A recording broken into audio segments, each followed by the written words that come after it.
We're going live. Good evening, everyone, and welcome to the Planning and Zoning Commission meeting.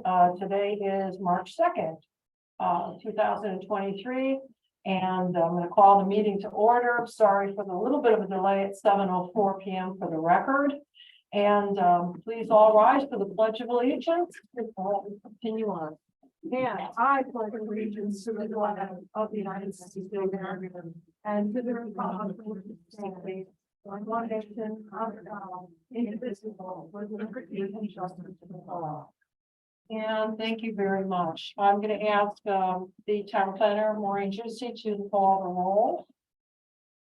June Bailey here, Andrew Lou Millard, Here. Diane Jorsey, Here. Tim Zigmont, Here.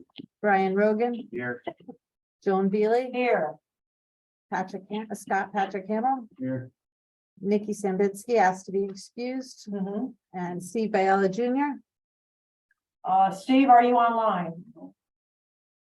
I don't see him online. He'll show. Okay. Right now, we'll put him as, I think, I don't know, we'll wait and see. Okay, the next, well, just for those people who are zooming in, please, I know we may have some public hearings. But if you are going to be addressing the commission, I ask that you unmute yourself and state your name and address for the record before making your remarks. If you're just quietly watching the proceedings, that's fine. Please keep yourself muted. So this way we don't get feedback here and our recording is nice and clear for the recording secretary. All righty, so the first order of business is the approval of minutes for February 16th, 2023. Have we had a chance to review the minutes? Are there any corrections or? Comment. All right, comment by Ms. Jorsey. Go ahead. Diane. Just for purposes of clarification on page 3.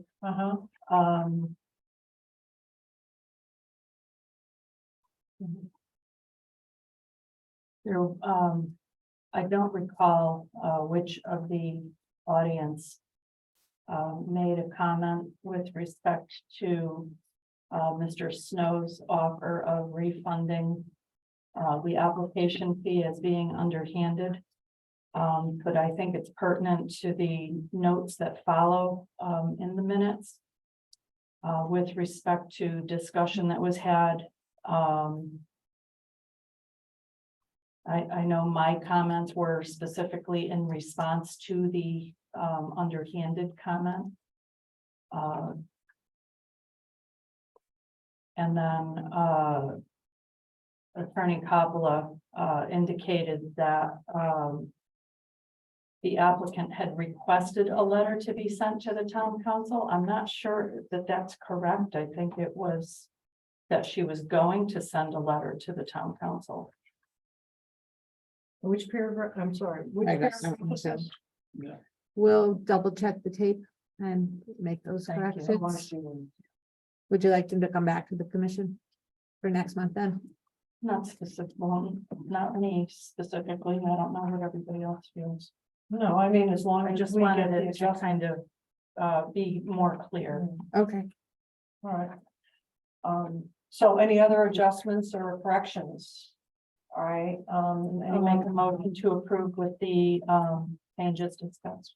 Okay, thank you, Ms. Jorsey. Do we have a second?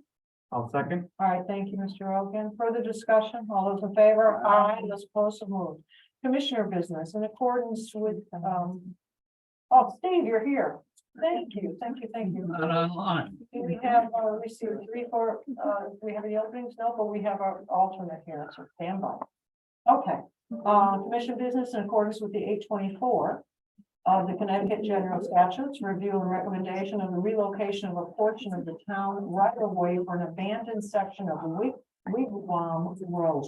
Well, that's a tongue twister, Wigwam. All righty, and that's over by Ragged Mountains. And I've got that. yeah, So- do you have something you can, or Dylan can show us, or go ahead.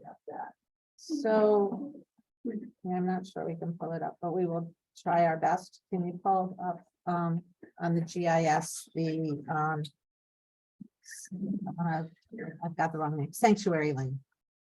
That's what it's called, Sanctuary Lane. Sanctuary Lane. So, in your package, you'll see that, Jim Mahoney, we provided the, did we not? The My summary, package, the summary for the Yes. town council item? yes. Okay, I pulled it from my package, so I don't have it. Would you I'll like have it mine? right here. Nope, I have it in the extra package. So, with the abandonment of a section of Wigwam Road, the access that's provided through there ended up underwater. So, the Economic Development Coordinator, the Conservation Commission have been working together with the New Britain, who owns a portion of the land there, to relocate Wigwam Road or the access so that there's a feasible route to create trail connectivity. And that by doing that, we have to adjust where the road is, as shown on the town council agenda item, which I'm finding right now. Was this a portion that was this a transfer or right away that was granted with the most recent, I guess, Earl Wickland development? No, Or was this? no, the this Shuttle Meadow, is- or- This is from a road that was abandoned. So Okay. there's only one house on that road, which you can see up on your screen now. Circle the house. That's the one house that has access up what is now referred to as Sanctuary Lane. And then you'll see the right of way continues, and then pull the map down, Dylan, and you can see it extends further and goes through some water, and I believe maybe even more water if you're actually on the path itself. The GIS is not 100% accurate with regard to that. So in the summary sheet, you'll see from Jim, it's a matter of walking it and realigning the right of way so that it can be traversable. So that then we can create connectivity. If you go down Sanctuary Lane to where it meets Reservoir Road, I'll remind you, no, you want to stay zoomed out, that over to the left of the screen, right at the Southington Town line on the south side of Reservoir Road, we just obtained the right of way with the purchase of land along the town line to get down to Timberland Park. And then Ragged Mountain is up to the north. So this will provide a place that we can have connectivity So and a we're, trail that is feasible instead of underwater. so are we moving it a few feet, or where are we moving? We're not moving it far. They've actually walked it. You can see on the third page, I think it's the third, on this map here, which is kind of hard to read because of the Well, yeah. regeneration of maps Yeah. over time. Copies of copies, sorry about that. That one was a little It's the one that says possible trail from Sanctuary Lane to Vineyard Drive, Oh, it's all the way in the back, okay, right before the deed language. yeah. And it shows kind of up here on that map Yeah. where possible relocation is. The actual delineation of that relocation is subject to further discussion with New Britain, as well as some surveying getting done so that we can write the deeds correctly. Conservation Commission member has, at least one has walked the area to determine Yeah. whether it's feasible and what route would be feasible. And this one won't go underwater. Right, and this is so that it doesn't go underwater, so that we could have a trail connectivity there, which is shown, it's mapped, but it's not, it Yeah, can't accomplish it. Okay. They did the search on Wigwam Road. The abandonment of Wigwam Road. Which I get the 50-foot right away, is still there. But Sanctuary Lane, they took up the lead on that property. I'm pretty confident he did, in Because Jim's, There's been a controversy with the landowner right there. That the landowner says he owns Sanctuary Lane. the town has it listed as a town street. Okay, I'm just. Well, is he I wanna make plowing sure it that- or? is he- Huh? It's, Is he It was picking a his bit- own trash? There's Try to click another on it. abandoned piece. try to click And- on that and- skinny thing. The owner there thinks that Nothing. it got abandoned to him. So. That's very convenient. Well, that's when any, any street gets abandoned, it goes to each landowners each way, Yeah. okay? But we never abandoned Sanctuary Lane, right? So if Yeah. you, Well, Sanctuary Lane and Wigwam, just, if you'll, that if you'll area at the end of where they see meet. in the Okay. second, paragraph of the, agenda item to the town council, Yeah, the second paragraph said, based on the title search, it appears that when a portion of Wigwam Road was abandoned, part of the road right of way was conveyed to the city of New Britain Water Department, but the town retained rights, including for public access.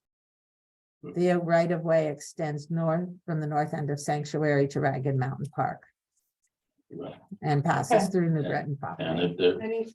if they're looking at the end of Vineyard there, where Woodlands development. That Vineyard don't go to all the way to Wigwam. No, I think might be a gate there, actually. From Earl Woodland Vineyard to West Lane. Is another piece of that Wigwam Road. Zoom in more. You can see there we have access. That was abandoned too, but the rights to pass over. In or that's out? that thing. Zoom. Huh? I don't know the right, I don't. Oh, No, it's that right of way, so it'd be the right of way that goes up I- along. I don't object to this whole idea. But those abandonments that happened. I know that parcel that went to the city of New Britain. And there's still another piece of Wigwam Road there. That's Berlin. And the section going from where Vineyard Road. Possibility was hitting West Lane and Wigwam. That was supposed to be abandoned too, but the right to pass is supposed to stay there. That is not to the city of New Britain. So when I was reading this, I don't see them investigating it all the way from where that parking lot, basically, where the hikers park. Going to Wigwam Road. Underneath the cliffs there. well, so how about? Zoom in again and go up. Okay. Now I can, Jim was going to be available if we needed additional questions. I can See. send him a message to hop on. We're getting off the beaten track or whatever. Do approve the recommendation with the stipulation that the access and abandonment issues be resolved. All due diligence Yeah. Yes. all due diligence be, incorporated. All pieces of Wigwam. That sounds like a motion. That is my motion. Miss Jersey has a great There's motion. a couple different pieces that the word of Mark. We've been Right. looking at many, I've been working with Jim, but everyone- Jim, of course, takes the bull by the horns. on Did these everyone things, hear the so. motion? I will second. Okay, so Mr. Rogan seconds further discussion. Any questions on the motion? Then all those in favor? Aye, those opposed, so moved. Okay, moving on to the bond release. And so we'll get that all cleared up for you, Tim. Okay, request for a bond release. The first is a request for Marcus Bacon for the release of phase 1 site bond at Focus Physical. And what do we have here? I'm sorry, hold on one All more. right, no problem, no problem. You're doing the wig one. Right in my notes at the same time. So we have the phase 1 of the Focus project was completed, close to 2 years ago. And they are requesting the bond money be returned on that. We have done an inspection, engineering did an inspection and provided the letter today, which is in your supplemental packet, stating that no objection to the from engineering. Please be advised that the staff has reviewed the request of Marcus Bacon to release bonds in the amount of $6,462 erosion control and $9,894 site improvements associated with the site improvements at 1138 Farmington Avenue. It appears the work associated with the site plan approval is substantially complete. Bonds may be released at this time. The phase 2 is a different address. There are 2 different parcels. If you Okay. remember, it was a unified site plan. Phase 1 is complete.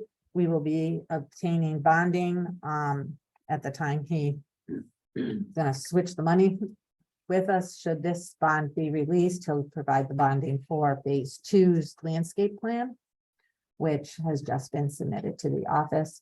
I do have that. I have left that on your desks as well.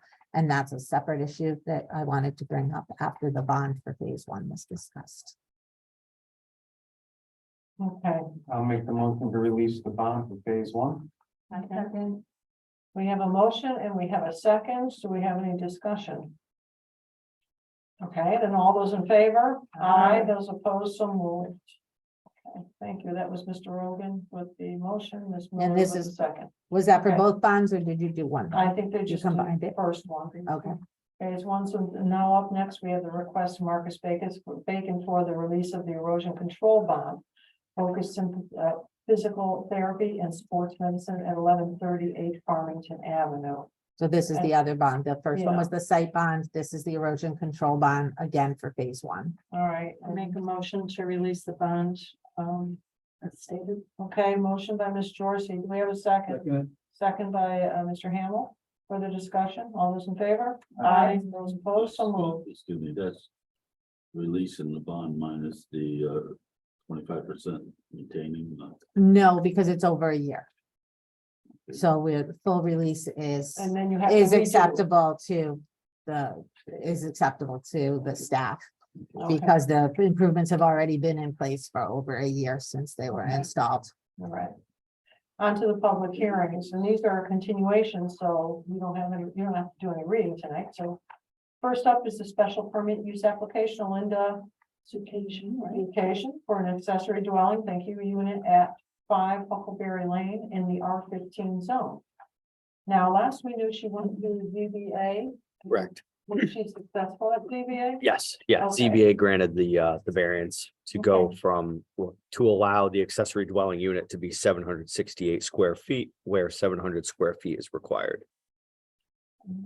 Yeah, okay, all right, I see what you're saying, okay, thank you. So, Maureen, do you want to add anything to that, or are we just sort of Well, delving in? I'll just add that the application was opened on the January 12th meeting and there was some discussion. So I don't know, I think I have my notes as to who was seated at that meeting or the members confirm that if we have any new members. I'm not sure if there was a change of membership. I wasn't at that meeting. I think there is a change. of So membership. want to just make sure the proper people Well, are seated. Hamilton, so. Get the wetland. And otherwise, we found that the zoning analysis shows the plan is otherwise compliant with the provisions of section 11(2). And if I remember this correctly. Wetlands? Yeah, wetland. It says right here, inland wetland permit required, Where are you seeing? Wait. January 12, 23. I think that was put there. They're not doing any exterior work, so I'm wondering if that was, yeah. That's why I'm questioning. I said, I don't even know what any wetlands. if, are. if I recall correctly, I think that was put there in error.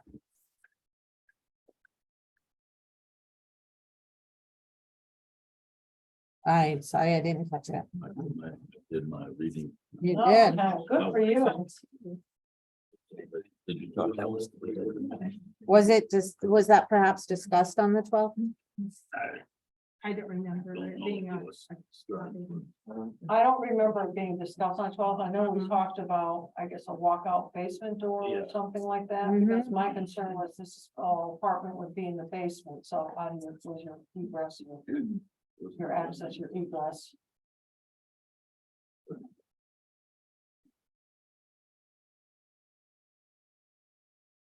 Well, Mrs. Sukajian should be on the line, or Yeah. is she here? Yep, I she's, would imagine she'll do her presentation of the application. And perhaps she can address that. How Yeah, how the property is being, the changes she's making. And the fact that she is making no exterior changes. But also, can I just There aren't clarify, any- was Steve at the 12th meeting? yeah. So will we receiving him for this? I wasn't here this month. You want to hear the 12th, so we'll see Steve Biella Steve, first on that item. handle on this item. Okay. Thank you for that So thank you for that clarification. clarification. All right, thanks for your patience, Linda.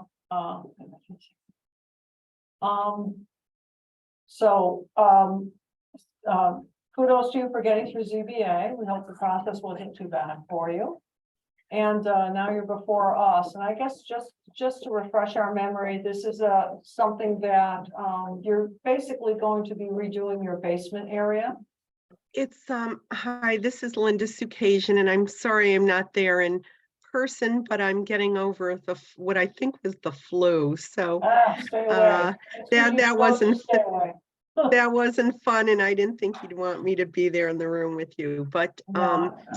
yes, I'm hoping to use 768 square feet of my, existing basement. Part of it is already, formulated as the utilities room, as you see in the upper right. There are no external, it's all internal conversion. There's no external changes, except some new windows are going in, and the egress door is already existing. It would be a dining, living area, a full bath, and bedroom.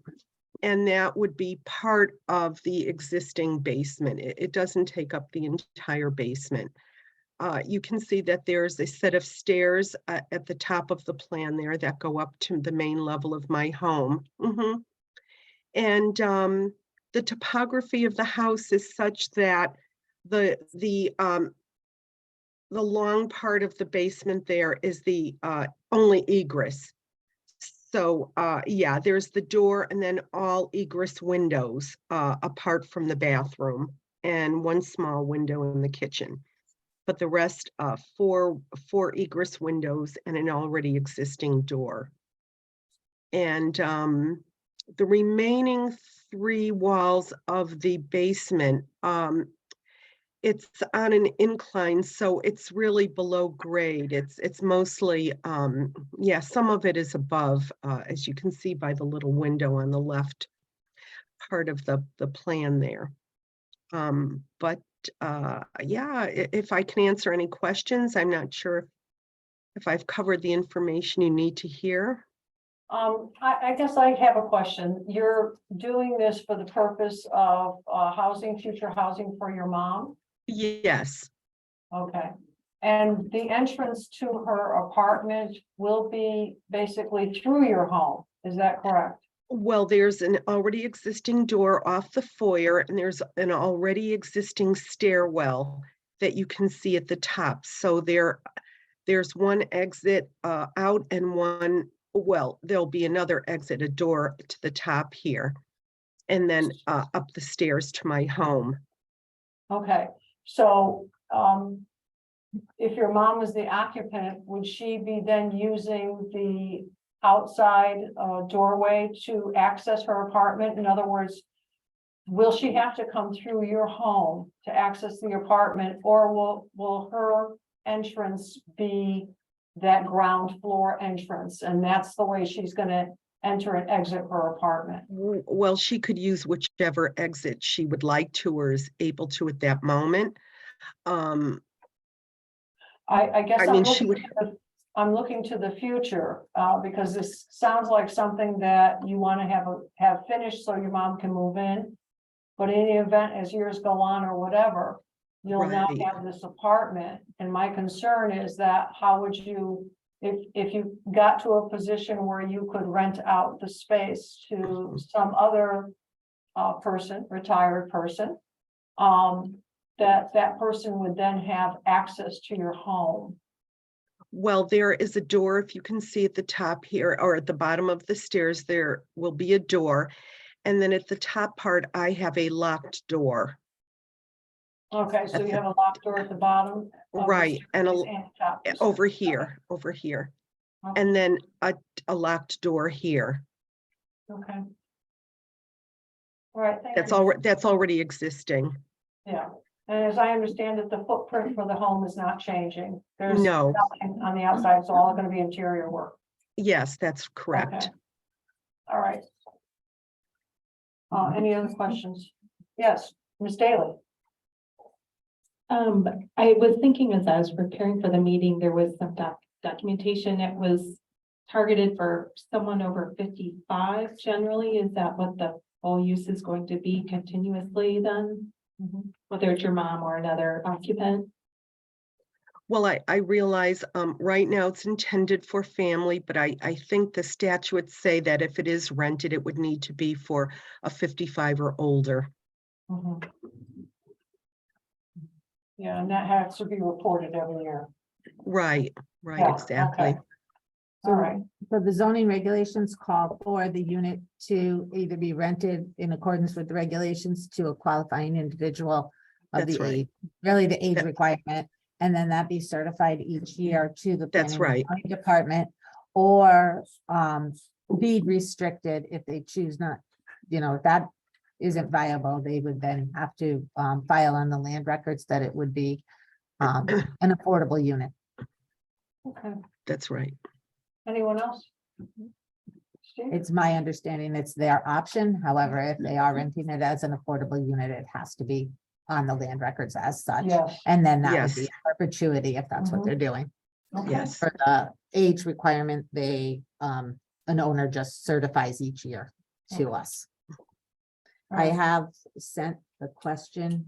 I don't believe that our wetlands agent is available. Okay. It's past our workday, but I did send the question to clarify if a wetlands permit would be required.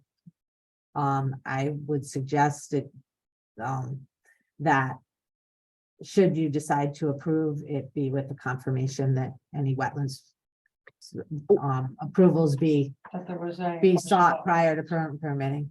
Okay. Oh, could you explain that? That's never come up. So in the staff, if I may. Yeah, may I? please go right ahead. I'm sorry, I'm catching up on this one. This one was, we got the staff comments in while I was out on medical leave. But in our staff comments, when we send them around to the interdepartmental comments from each department, inland wetlands sheet says that an inland wetlands and watercourse permit is required, or at least the application, the summary sheet does. I'm actually just about to look through the file to make sure his actual sheet was correctly transposed. But it says an inland wetlands permit is required, and so we just want clarification on that, because there is a pond to the west of the property, and we just want that confirmation, because wetlands permitting would be required prior to final approval from the Planning and Zoning Commission. Yeah, it's considered, it's not in a flood zone. I don't know if that makes a difference. Well, It's I think considered, I think it's more of a technicality with us at this point, in the sense that what the planner is suggesting is that if we do go ahead and approve this, we would pretty much approve it with the caveat that there's no problem with inland wetland and you having any approval from that department. So, oh, I see. Oh, I'm hearing that for the first time. and it may not, So I have an updated sheet that wasn't copied. It has a squiggly through that and says no comment. You have the squiggly comment? You have one the with no squiggly comment? How come I don't have the squiggly comment? If you go down to the bottom, It says email to, one says email to applicant on December 28th, 2022. And the one that has some remark crossed out and shaded and no comment to it says email to applicant on January 10th, 2023. So she should feel. It's different, though. Yeah, yours is different. You're especially. You may have the one distributed at the January 12th meeting perhaps, and we're looking at what was, we made copies of for this meeting. Probably my bad. You want it? No, I'm sure I can find it in. Yeah. Actually, I don't Say at find the it. bottom now. So if you don't mind me having it, that would be great. Yeah, I have it January 10th. Thank All you. right. Thank you. There, cleared up. All right. All Cleared up. right, what's the pleasure of the commission? Any questions? We're, yeah, well, we are in a public hearing. Does anyone want to comment on this application? Either for or against it? Make a motion to close the public hearing. Okay, motion to close by Mr. Zigma, second by Ms. Jorsey. For the discussion, all those in favor? Aye. Those opposed, so moved. Okay, on to the proposed amendment of the planning and zoning staff to for Berlin zoning regulations, section 11. D and D, planned residential infill development. This was opened back on January 19th and was continued on through. And so here we are in the public hearing. Last time I realized we had some fun chatting about this, and I think Scott, you were here last time. Yes. All right, so Steve Biella is off, Scott Hamill, regular member, is back on for the record. All right, so and we talked about units per lots per acreage. And we had a breakdown from the staff on different allowances for the different motel pieces that are on the Berlin Turnpike. So I hope I'm jogging everyone's memory. And we pretty much had come down where we were focused on 4 units per acre versus 5.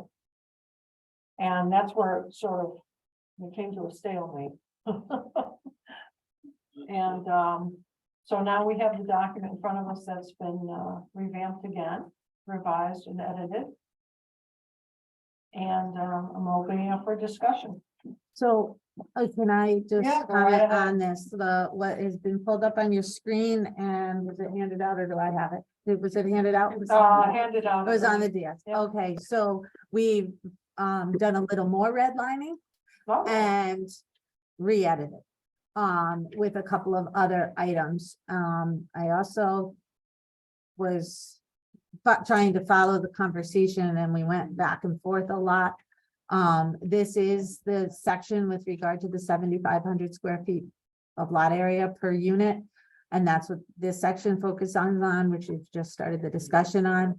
But I might suggest that at this point, we start back at the top of the regulation and just work through whether the 3 sets of modifications are in the right direction, and some of the added language and revised language that staff has made in the last couple of weeks to pull together okay, the comments heard. all right, so do you want to start at So, Ed, purpose number 1? Or can do we you pull wanna- up the one that's the Word document, so that if you have to be, so I'm gonna suggest to Dylan that he brings up the Word document, so that if you have something to comment on during the meeting, Why don't we do that? Let me see. if we I can have- do it on the screen. let's see if I have that other stuff here. And I'll try to explain the things I have, the reasons and what has been written. Could you talk into your mic a little better if you don't mind? Thanks. I'll turn on the mic. How's that? I'm sorry, red light was not on, and hopefully.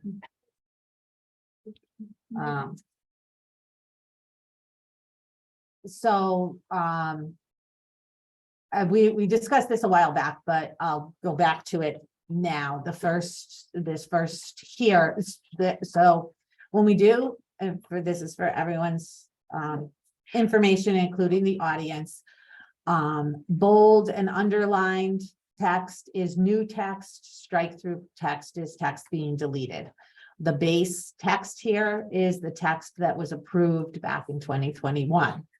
So in the first paragraph under the purpose, we've added these few words, hoping to clarify what was confusing, what was mentioned as being misunderstood by some of the interested parties. So existing motel parcels we put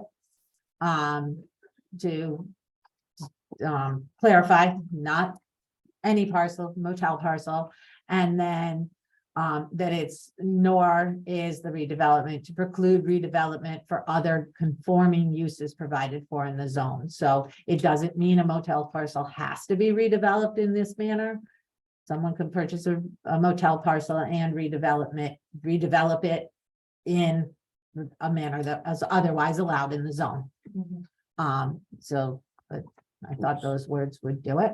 I want to just go down a little bit more. You can stop there. So the qualifying standards remain the same. I added the date of the original amendment, just having managed zoning. You spend a lot of your time going back and saying, when did that regulation come into being? If it's in the regs, it just makes staff's job easier. So that was a personal idea that I added. Sorry about that.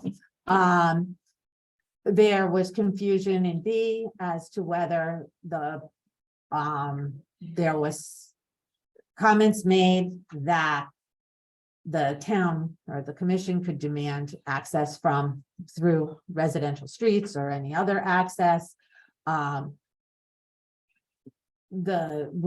just tried to clarify that by saying where the parcel has frontage along other roads, the tract may have access from other roads if the Planning and Zoning Commission, I think, deems it appropriate or something, finds traffic condition warrant it.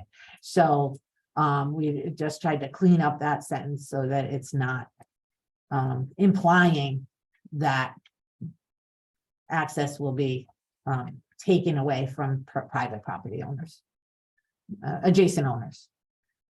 Again, the next portion where I just added what needs to be included in the submission, the stormwater management plan and the traffic statement, kind of emphasizing that those are required with an application. And then in the next paragraph, having the commission having the discretion to find that the location, orientation, design, scale, etc., is consistent with we added physical characteristics. That's some of the language qualifications that you may have heard about being, what is characteristic. We want to make sure we're sticking to physical characteristics in the planning and zoning realm. To the town and the surrounding neighborhoods to which the proposed development is located, so that it just defines a little bit more as to what characteristics can be considered, or what we mean by that, and be in harmony with the surrounding area, including the density and uses and effect upon property value in the neighborhood. Because again, those are the things adjacent. The density and the uses are what's adjacent,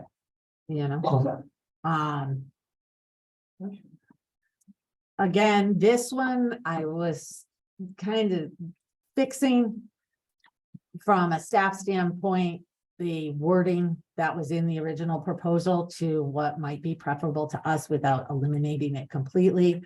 We have our checklist, we have, with application forms, we have a checklist, we have requirements, we have the site plan section of the regulations and the special permit section of the regulations that call for certain things to be submitted for each type of application. So I just clarified that where it said 6 copies. Well, Sometimes 6 copies doesn't do it. Sometimes, and sometimes we only need 6 copies. So we're just trying to say the copies is needed.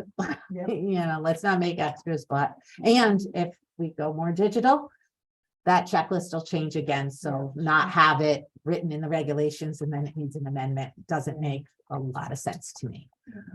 That's procedural or administrative details.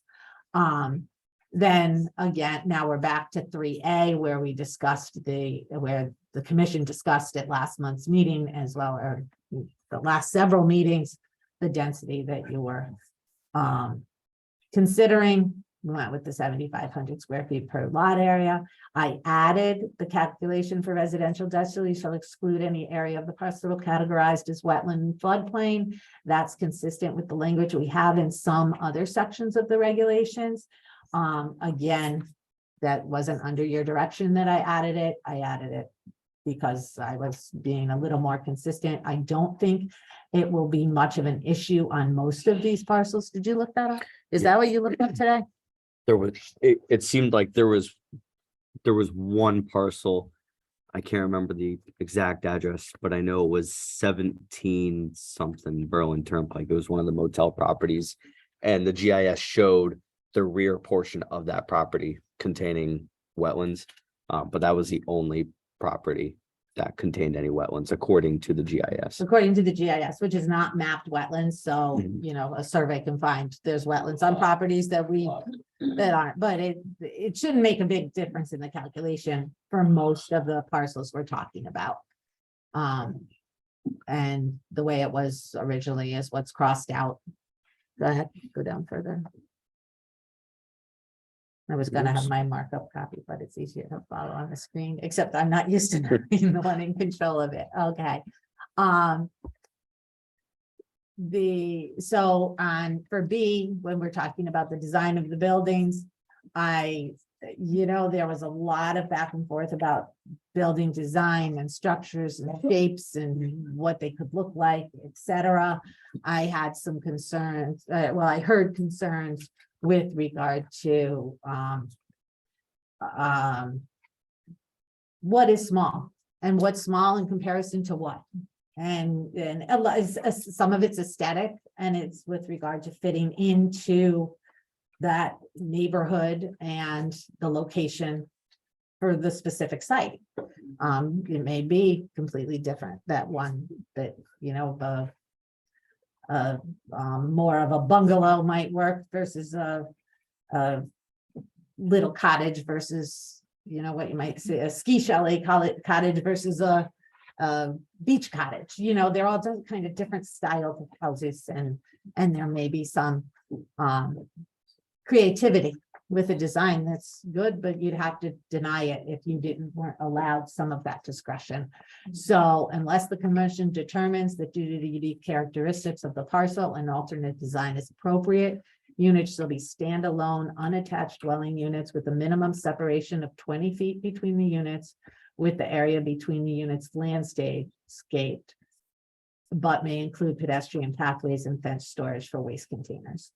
So, it's kind of, unless the design is different, they might put the driveway area, they might have them separated enough that it makes sense to put the parking next to the unit. It may make sense to attach the units if if a little duplex is cuter than in that instance and works on that site. So I tried to bring in some discretion there, and leaving the language in C at 1.5 stories, thinking, I'm not aging the commission, but what many of us would consider a little cute little cape is 1.5 stories, as long as it doesn't have a full dormer that really makes it into a 2-story house. 1.5 stories is, maybe that little bungalowy or cape thing.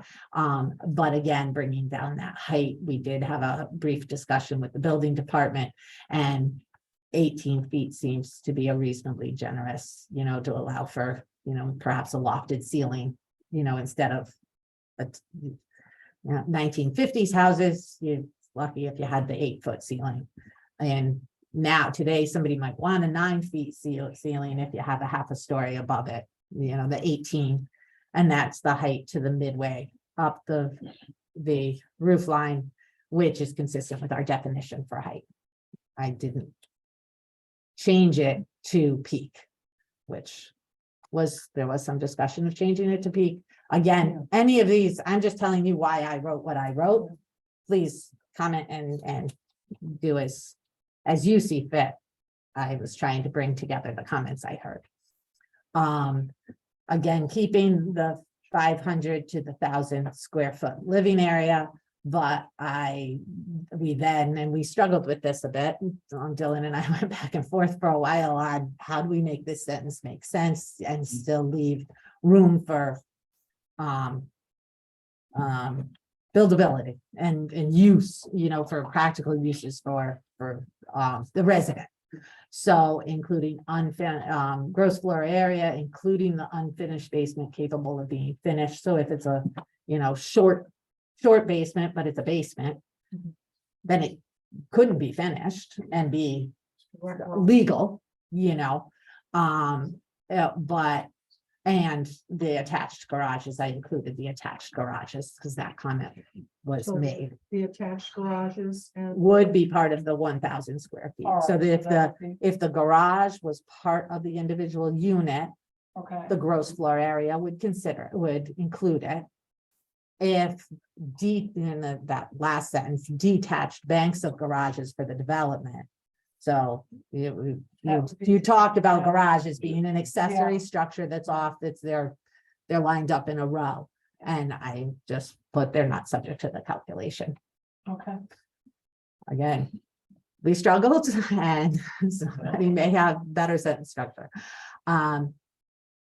The existing motel should be demolished to the extent, and I wrote that at least 50% of the dwelling units are new construction. There was some confusion that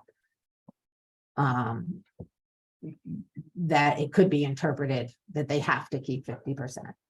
So I just tried to clarify that. Now we're to another thing that I had to reconcile some of what I heard or what we heard with regard to the bulk requirements. So the minimum setbacks for the front 40 feet from the street line. Again, these go back to the maps that were drawn or were distributed at the last meeting where we looked at the adjacent property setbacks to still make the property usable and, kind of like fair, for lack of a better word, based on what's next door and what the requirement is for the abutting parcels. So we went for 40 feet when abutting a residential district and 25 feet when abutting non-residentially zoned districts. If you go through that packet, a couple of those maps show you that where they have in one spot, one of the maps where it has a abutting, I think, industrial zone, it's 30 feet on the industrial zone. So it seemed to make sense that it could be closer to that. One of the business zones was 15 feet that was adjacent to it. The majority of the residential districts that abutted the motel properties were at a 40-foot setback. So I kept that 40 feet when abutting a residential district. And then we added, after staff looked at it and we did some brainstorming, that the section, and I think I discussed this at the last meeting, section 4C4 is the section of the zoning regulations that applies to non-conforming structures. And non-conforming structures are allowed to remain until, changes or what have you. So I could read the regulation if you want, but we don't want to be, we thought it may be best not to be in conflict with that section of the regulations. So if one of those non-conforming structures, if an applicant was proposing to renovate one of those non-conforming structures into dwelling units, then in accordance with the rest of the regulation, then the commission would determine if it was appropriate. to have that non-conforming setback for the structure that's already exists without taking away the non-conformity from the property owner. We dropped the maximum lot coverage to 40%. And then went, kind of dove in again. This was another one we struggled with, the detached accessory structures. Because the first thought for a detached accessory structure on a residential is everybody wants a shed, right? So how do you, in a development where it's a single piece of property, sheds can be problematic, but at the same time, they may want something that they can store. They are small gardening equipment. So I struggled with this, but went to the 100 square foot limit with only 8-foot high walls, and that could be allowed with a certificate of zoning compliance. And that would, and it had a setback for the detached accessory structures go up a little bit, so you can see the old language, I think. Where did it go? Where'd the old language go? Just a little grammar thing there. It says rear yards. I think you meant rear yards. I did, thank you. Yeah. Okay.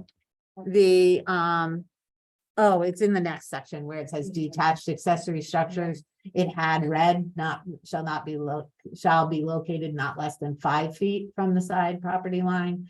I instead went with them maintaining the 20-foot side and rear setback. And not encroach on a landscape buffer, which I've added in another section around the perimeter of the property, so that, 10 years from now, somebody doesn't ask to put in a shed that then can, then they're cutting into the buffer, and who knew it was a buffer that was required because it wasn't that thoroughly vetted for a certificate of zoning compliance.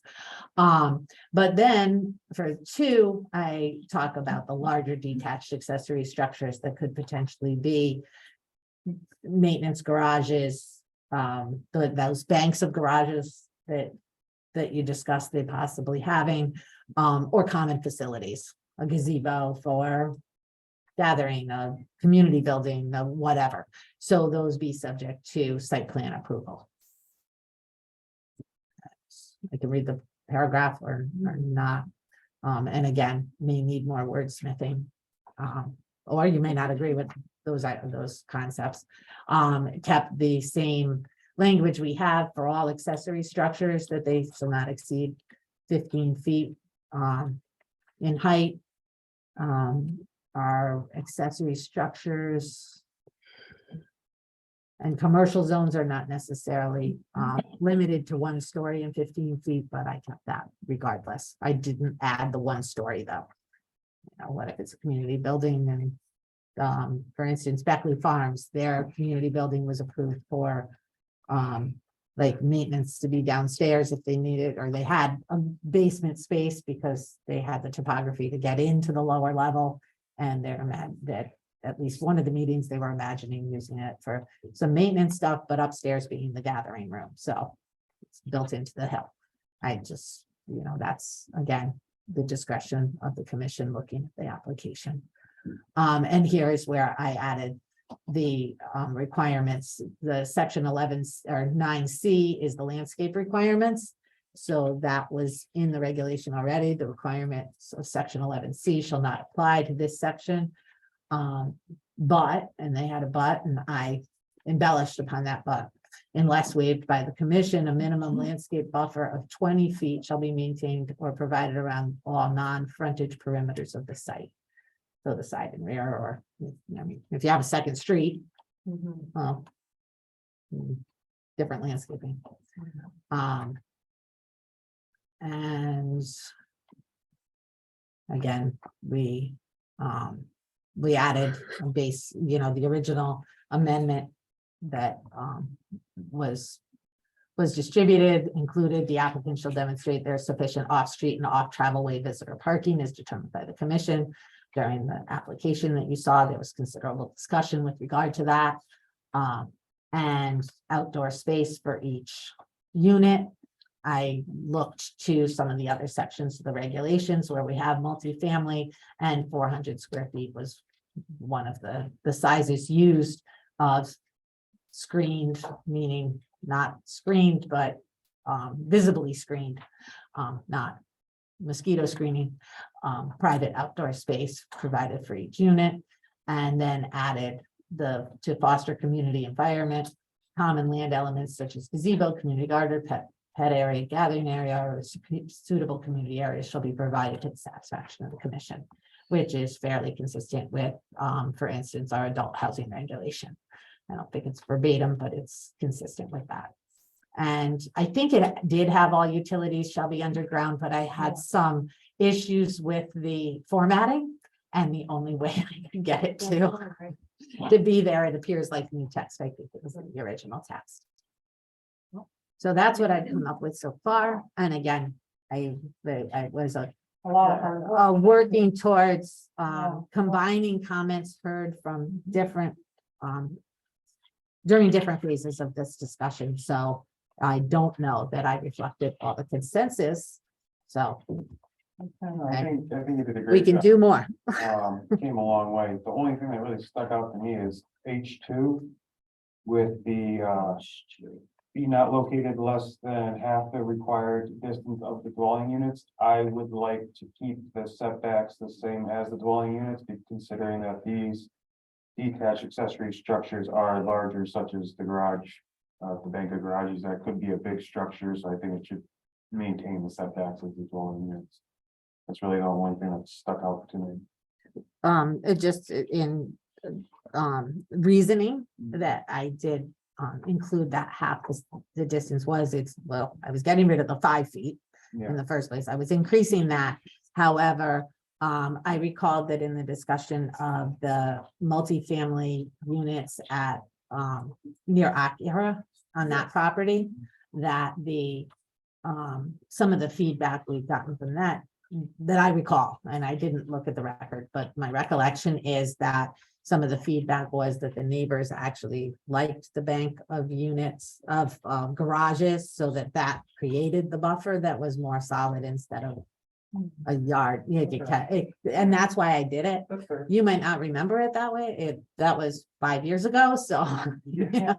But that's where I was thinking, and I said lesser distance, but I was really a distance greater than 5. And where are you guys? And so please give us the direction. We'll do what at your pleasure. Anyone else? I have a question. Yeah. I think it's in the same area that maybe H3, when you were talking about a community dwelling. I might have second typed floor dwelling. might be the community dwelling.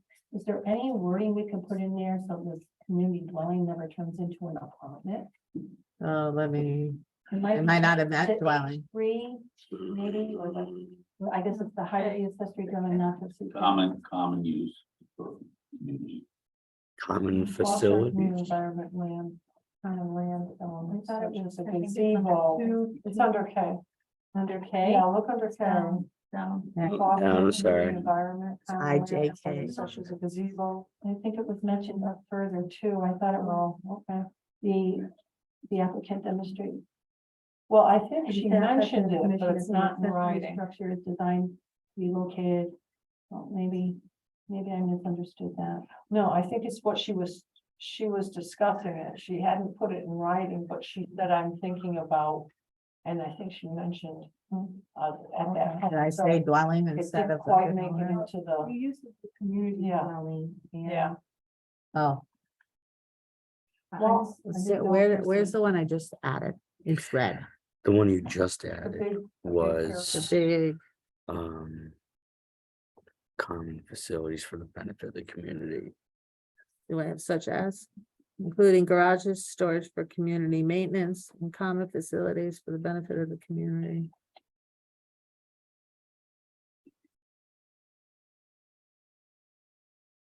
I don't think there's anything written that says highlight that, because that's what, that sentence, that's the sentence that I think needs their discussion based on Commissioner Rogan's comments, so just highlight that, so we go back to it. Or we get clarification. Oh, you're doing a lot of sneezing over there, young lady. Can you search, find Welland?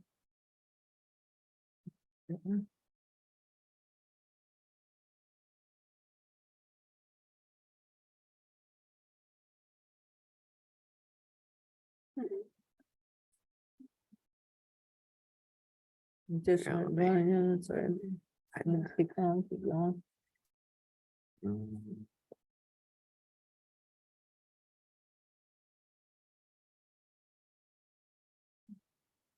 Hmm. Not seeing it. So I might have said it verbal. It might have been me. It's-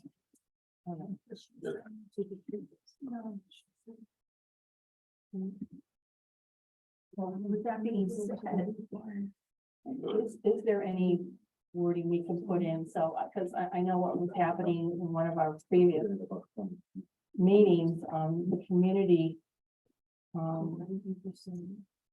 The community building turned into something where turned into the bottom part was being used for starting to open the upstairs was almost looked like an apartment.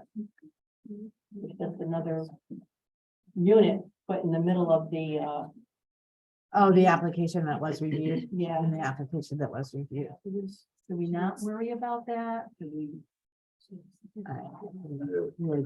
Um, determine if the wording satisfies that or not. Or is that something when it comes time for the discussion of any project like this, we just make sure that it's understood. The community center has a walkout basement, probably downstairs could be, used for maintenance stuff. It's a walkout basement, and that's the lay of the land. If it can't be a walkout basement, then downstairs couldn't use it, and you could use it because you gotta take stuff out of the cellar back down. It's not the cellar I'm worried about, it's the second Well, floor. the second floor is going to be community use. If it's gonna be used for a community use. It's We common. want to make sure it doesn't get changed from community use. to It can't be something changed, apartment. it can't be changed, it's a community building that you're talking about here. And if it's a community building, it can't be changed to a regular dwelling. So it's Yeah, up it to wouldn't us meet to the be- zoning requirements if they zoning came in for requirements. permits in order to modify it. Okay.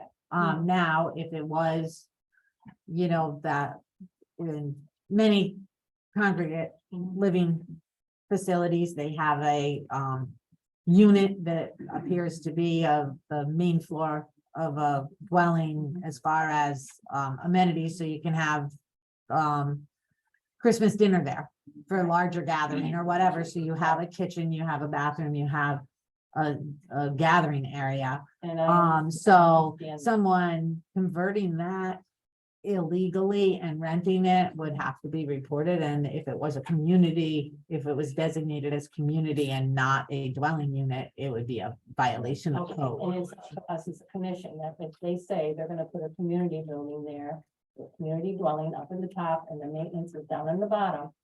They come back with another plan and all of a sudden it looks like an apartment. Then that's within your design discretion. The Berlin Turnpike does have design standards as well Okay, as, and whether or not that's clear enough for your design discretion in the proposal. well. And think we'd have to we- look we at, have or a you have to look responsibility at. as Commission to watch that. So So I also- want to make it bigger. it'll be designated on the map as a community building. Yeah. So if they use it for anything else besides community building, it's pretty. I think Obvious. what I'm hearing is not wanting it to see it designed to look like another unit when it's not Yeah, another but here's, unit. so I'll play devil's advocate. So what if you have on the ground floor, a community center, a community room? But on the upper deck, you decide to have the office space, so the person who's managing the property. And collecting the rents or whatever, would have a working office space, because maybe somebody got locked out of their unit, they need somebody to open it up. So what do we do with that? Stay overnight. Is it just, well, it is, well, would have to I- make sure that was just strictly office space. I would point Yeah. out that if it was designed to be a dwelling unit with another portion of the building for something else under the discretion of, unless a different suitable plan to the commission, or otherwise suitable to, for the unique circumstances, whatever, however that was written further up, that, many of the motels have dwelling units for the owner of the motels in them now. That's Yeah. what actually exists on many of those sites. But if it's a dwelling unit, it's counted as a dwelling unit in the density, and you'd be reviewing it as one of those dwelling units that's allowed for the Yeah. density. So I think from my standpoint and zoning, I think that would be covered, because it wouldn't be a conversion that they could do unless they were doing it under the radar, and then we'd have to hear about it. But if it was designed as a dwelling unit, you can preclude them from designing a building for multiple uses, or you can review it when you get that application and see if it works. And one other question I have is the height of the accessory structure shall not exceed 15 feet. Is that to the peak or is that midway on? the That's roof? midway. That's the way our regulations are, our definition for accessory structure and our bulk table for most accessory structures in most sections of the regulations. That's the Okay, standard so that would be language. measured the same way as the other one. Yeah. Anyone else? Yes, I got a couple questions. No, boy. Yeah, There you go. Here we go. Hang on. The, Open mind. first of all, I didn't see, single family, dwellings only, did I? I believe it is there, unless that's in one of the first ones, unless a different design. So is that 1B? 2B?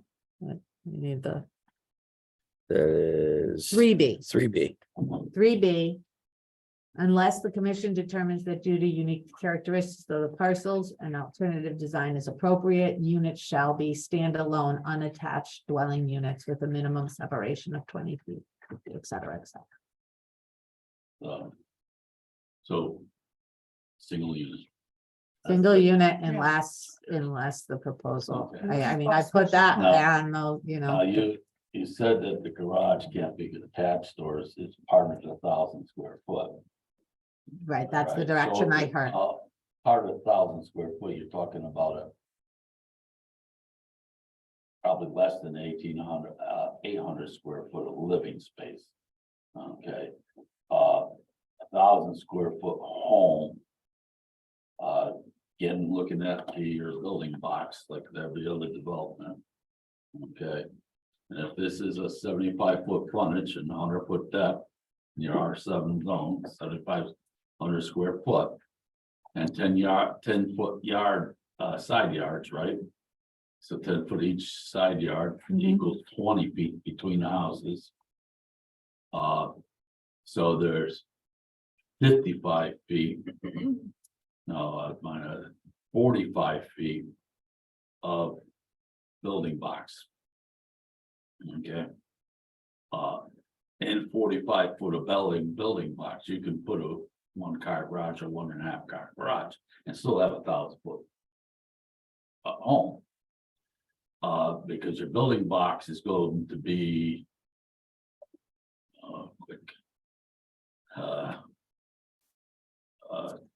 60 by 45 in your building box. So a single family home, 1,000 square foot, single family home with a single car garage next to it. And 1-car parking place in front of the garage, like most condo situations have. Allowing 2 cars per home, one in the garage, one in front in the driveway. Is a normal single family residential 1,000 square foot. Of course, the lots are going to be different from 75 to 100. That is the square box But depth is not allowed in. Well, no more, it's gotta be 7,500 square foot lot with 75 foot of frontage. So it can be a pie shape with 75 foot frontage and a little narrow, less depth. But the square comes up to 7,500 square foot. Because you're going around a cul-de-sac, those lots going around a cul-de-sac will be pie shape. So a regular simple R7 subdivision. Okay, with the restrictions that you have put on it, single family residential only. You accessory building or shed or whatever, you moved it to 20 feet back from the back line, basically. So it's gonna be 10 foot away from the house, it's gonna be 10 foot depth of shed and whatever a little wide of the shed. So the shed will be placed 10 foot from the house. And the other 10 foot, 40 feet in the back. The other 10 foot is between the house and the lot, the shed is 10 foot depth. And then you're 20 feet to the back line. That's a normal square lot. But if you get back into those wedge lots. You're not gonna be able to put a shed in the backyard. Wait, are we saying then, I hate to interrupt, Yeah. but just for clarification, are you suggesting then that every house would have a shed? No, I'm not suggesting that, you're allowing the shed to be put in the yard. It's the regulations shall allow them to put a shed in the yard. Not every house has a shed. In your yard, in your neighborhood. Yeah, but what I'm saying is that with this regulation, are we suggesting that not only does every house have a garage, but every house then can have the possibility of shed, and you know that will Yeah. happen if it's allowed, but I don't think it should be. Again, I I think- worked off the regulation that, the way it Well, was yeah. written, I- that allowed for the shed, I so think when we were the talking accessory structures. Developments right now, your shed is allowed 5 feet off that property. Well, that's okay, that's if you own the property, but we're talking about people who are gonna be renting, okay? Or on, could be a- But I guess my It's single point family is that residence, if you wanted to have, That can't, that if you, mean it's rental, okay. it can well, be, you can rent your own house My- anytime. My point is that if you're gonna be using this, and if we're gonna be setting up this text amendment, I would think that we would rethink the idea of a shed on every parcel, if it could be. Because when I'm looking at a shed, I'm looking at something that the caregiver or the caretaker of that parcel, owner of that parcel, is using that shed for a snow shovel, a lawnmower, a hedge clipper, gardening tools, something like that. I'm not assuming that every house is gonna have a shed, and I certainly do not want to even put that in the equation. I really don't, because now all of a sudden, you've got this tiny house on a tiny lot with this shed in the back, and it'll be right up against the neighbor's property. I think that it should just be allowed to be You're for making allowing- property. The reason why I brought this up is because you're allowing 40-foot backyards. Okay, regulations say that it's gotta be at least 30-foot flat area, Well, yeah, because 40 it's foot gotta, depth, okay? Our So, regulations now say that this shed could be put 5 feet off the property line. That's what your regulations say. well, that's what we're here to work on. Well, I understand that. But the now it is regulations, now we're saying 20 feet off the side property line, the shed can be placed. Now, not every house will put a shed on their property, didn't know, not every house needs a shed put on their property. It's a allowable thing to be put on your property. I As a think that, property owner. As a property owner, if you want a shed to put your snow blower in, and then you should have the right to put a shed well, up. what I'm thinking is that these will probably be rentals, and if I was renting, I would be saying, hell no, I'm not gonna be blowing my snow. I mean, that's what I'm paying rent for. You guys deal with the snow. I'm incorrect, I as far don't, as I'm concerned, single family. residential property ownership. Okay, Okay. that's what my idea is now. Because Single family residential ownership does not stop you from renting your home. You want to move out to Florida and rent your home, right? I mean, that doesn't stop you to do that. No, It doesn't stop the homeowners to do it in the whole development, rent them all out. But if you're talking about a developer building these houses and making them all rental, is a total different story. mhm. You want as far as I'm concerned, you want the pride of home ownership.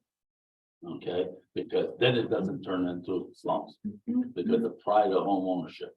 If they could buy their home for a couple $100,000 in today's market, you're gonna be selling those houses right up. Okay, and it's home ownership. I'm proud of my home and I'm gonna take care of my home. And I want to put a little shed out back to put my lawnmower and my snow blower and stuff in like a regular house does. Mhm. Because these houses are not going to have big families. They're not gonna have big families. Biggest you go have is 2 bedrooms.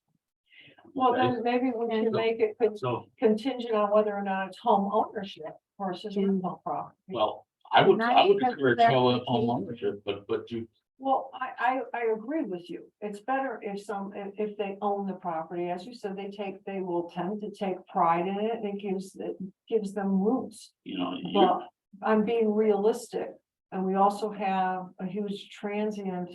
A lot of younger kids, they don't wanna get involved with home ownership. They don't want the hassle, they don't want, all the work that goes with it. They're not at that stage yet. it could be Well, home I guess- ownership with a condo association. It could be home ownership with the HOA. I'm just, It could be a different home ownership. my point is if we allow each unit to have an accessory dwelling, well, then we better just say that each unit will have an accessory, because that's exactly what I have. Not a Accessory separate shed. Shed, whatever. To clarify. A shed is, Did a the shed same is mistake twice? allowed in every property in town of Berlin. Can I- Yeah, Two-family house. again, we're Or- talking ownership versus rental. So I mean, I'm just trying to make sure that whatever parcel of property on the turnpike takes advantage of this You or wanna say- decides to invest in their property, that we don't get caught Can I just? with our trousers down. I just say the devil's advocate a little bit, say, I want single family residential, that's the way. I vision this development, single family residential with home owned pride, okay? So what Right we're there. doing is we're But- just subdividing the property then, so we're just gonna be driving property lines on each of these parcels as they come up, right? They could be, But maybe you could design it, the developer could design it as. we have to cover for both, Tim. I understand that, but there's no development in town. That couldn't be. Rentals. There's no development in town, that couldn't be rentals. Every person on every street can rent their home. Mhm. That you can't take their. Rights I'm away not, from them. oh, no, don't cross that line with me. No, I'm not taking anyone's No, rights. if you say single family residential. Okay, and it's gotta be owner occupied. You're taking away from the right to be able to rent it, okay? Well, number one, that's something I never said. That. No, I didn't say you said that. No, but I, But you did say that maybe we could just say they're ownership only. Okay, if you say they're ownership only, which. They can be, you're gonna be the landlord now, and it's ownership only, okay, but you're gonna rent out your house. And you individually go rent your house out, we can't stop them to do that, until that's taking away a privilege of owning a house. So if my wife, God bless her, so passed away and I wanted to rent my house and go into a little home, okay, and I want the income from my house. I have the right to do that, well, sure you do, okay, because you own that property. that's right. You pay So- taxes so- on that property. The property should be home ownership, yes.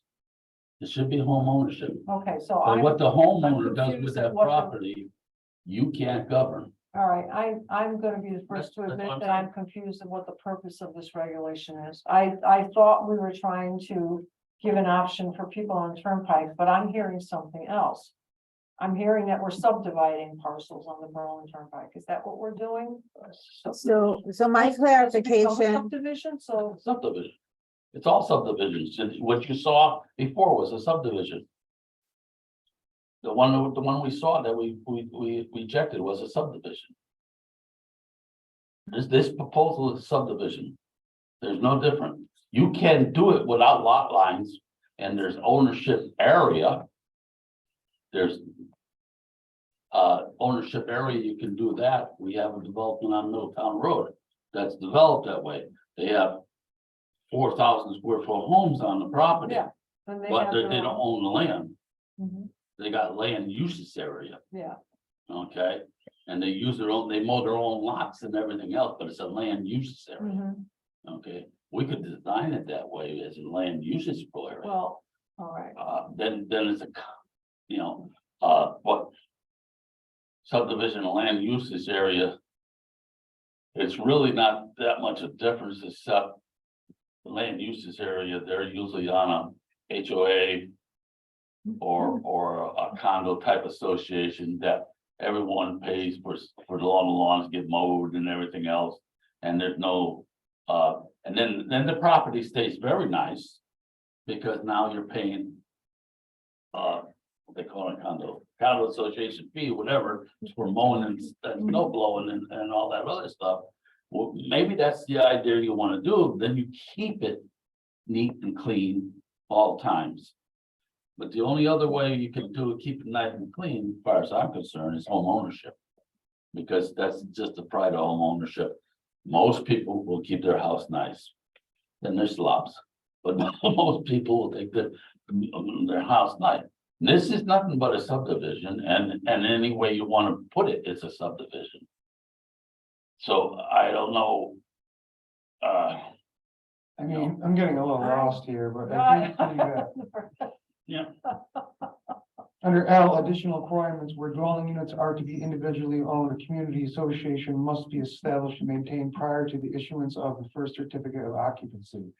Membership shall be mandatory for all owners of dwelling units within the development and so be stipulated in the declaration establishing the common ownership interest of the community and deeds to dwelling units. I and the feel like, association that keeps it up. yes, I feel like whether it be designed by the developer for rental units or to be sold as individually owned, if both situations are addressed in this regulation. I just think that I was just, the my whole point. worry in my mind is all rentals. You're getting into the motel scenario again. You know, instead of renting single rooms right now with a kitchenette in it. You're renting a small house. You know, you basically want to get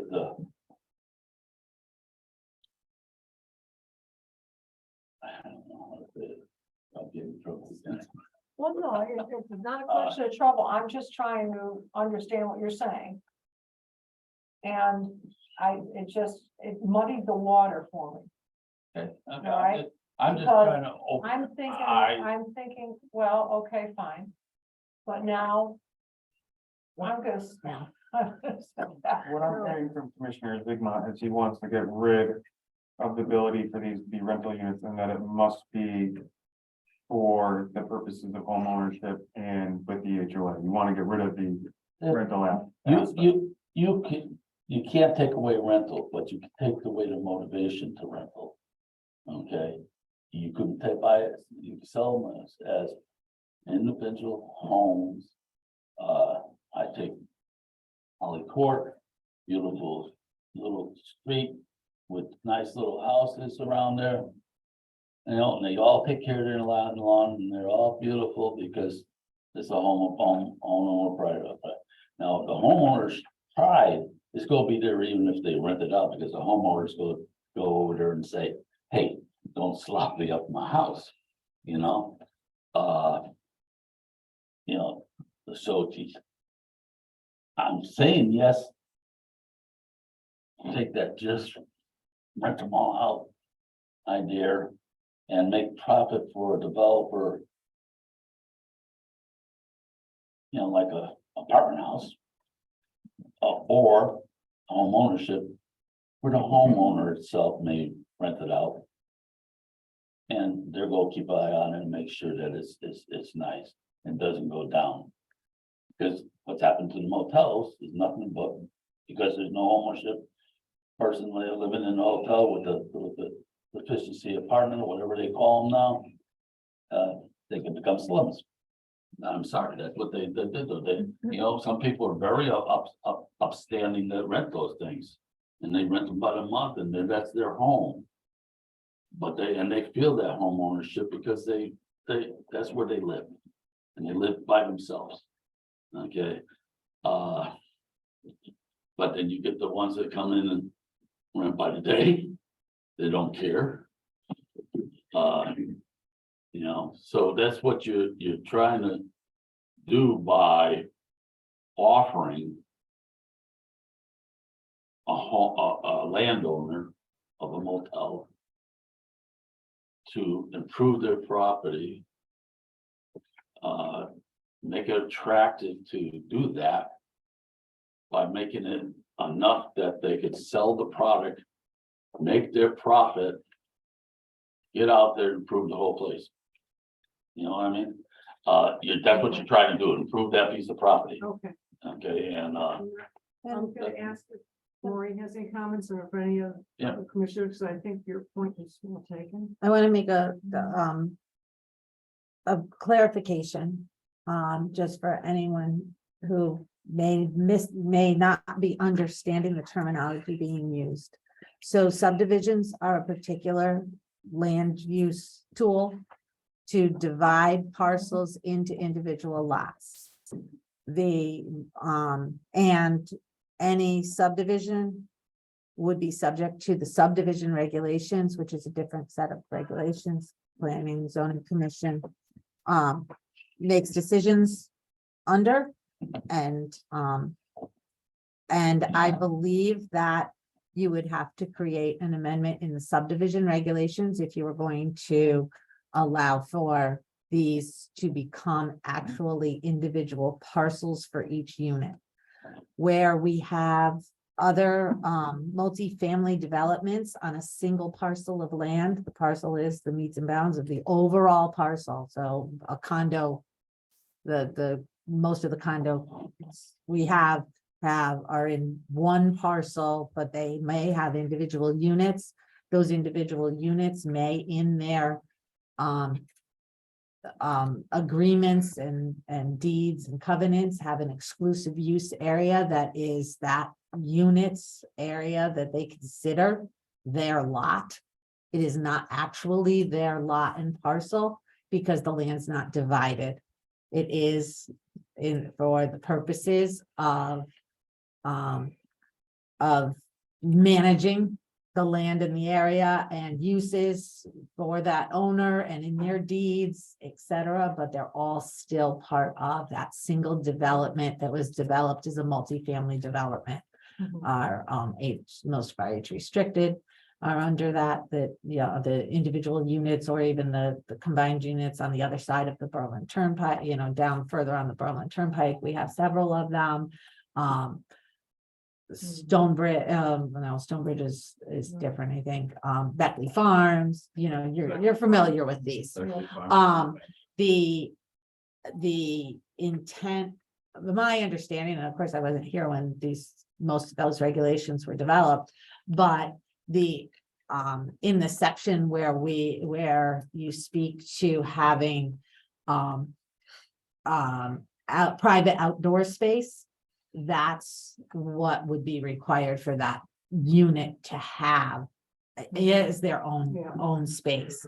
The way I understood this regulation to have been proposed originally, as well as the way I've been working it, thank you for a good term, is that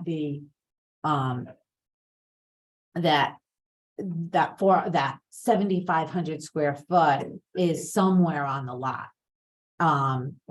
It's somewhere on the parcel, on that big parcel. It's not necessarily surrounding the individual unit.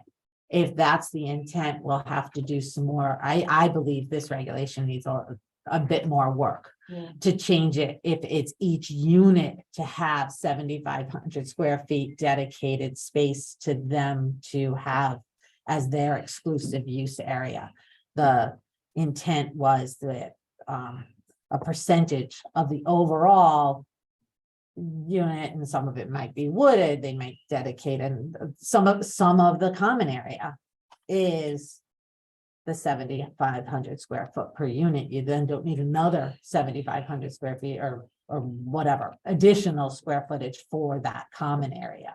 It's part of the, I don't know if I'm being clear with that. No, I think The that, building square that was also referred to is part of the subdivision regulations. It's also in the zoning regulations, but refers to individual lot ownership.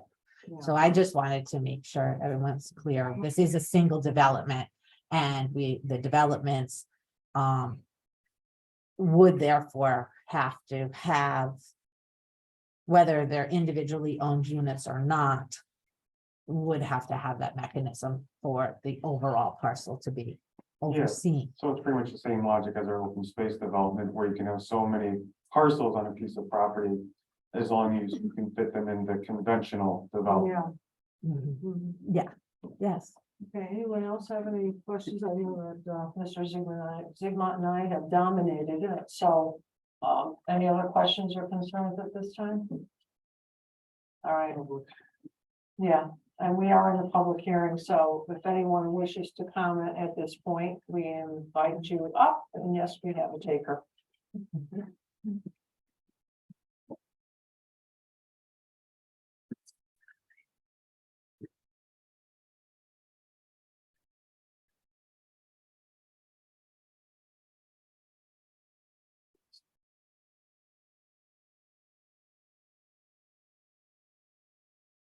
Missed the last meeting because COVID finally got me. Oh, no, So at least I don't have to worry about that anymore. yeah, you're back, okay, Is this better? yeah, you're fine. Okay. So we are happy to see some positive revisions with the amendment. With just a few word changes, the threat of vintage motels only being turned into high-density housing has been removed. With a few additional word changes, the threat of eminent domain on Holly Court has been removed. So we appreciate that. And I think, you know, whatever you decide for density is going to be significantly better than what we've had. So we appreciate that. We are relieved that the 15-foot side and rear buffers have been increased. It's still amazing to me that no one understood when this thing was written that having units built 15 feet away from residential property lines would have such an impact on owners. And now one recommendation is to bring back the 25-foot side buffers. That's great.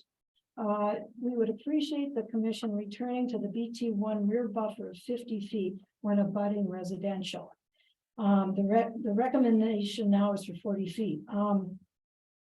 I found that the finalized November 1st, 2022 staff report states increasing the rear setback for a minimum of 46.5 feet to residential structures.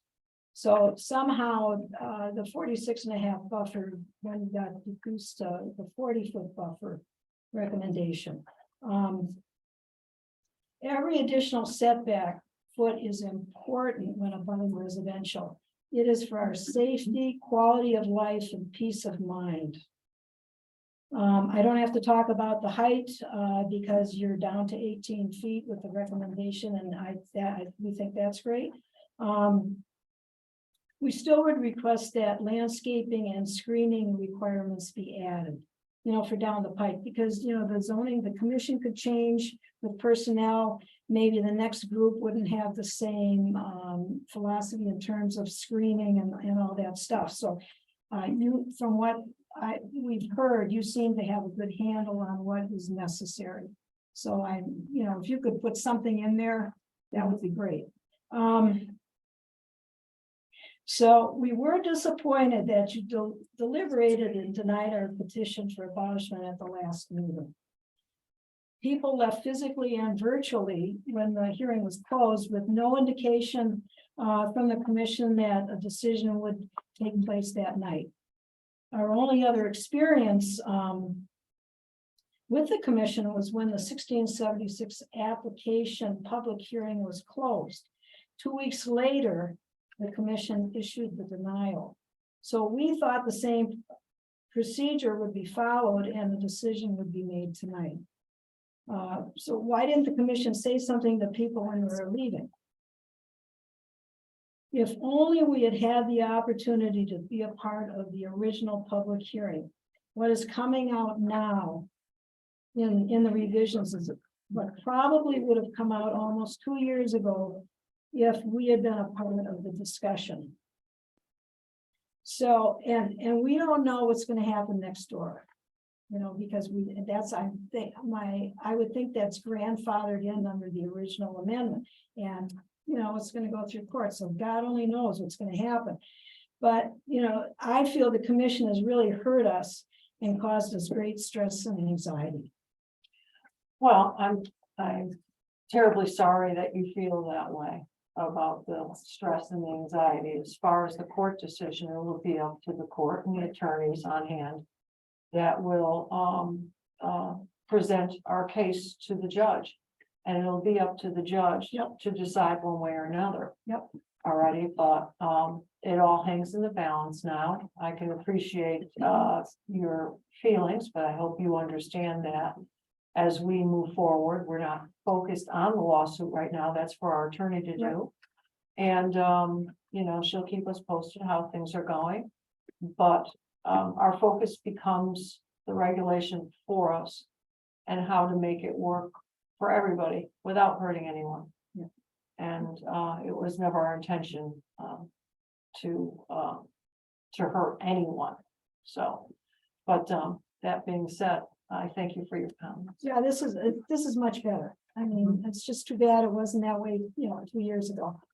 Well, we do post the public hearings and, you know, it was a text amendment and it was brought before the public, so I'm sorry that it got passed up.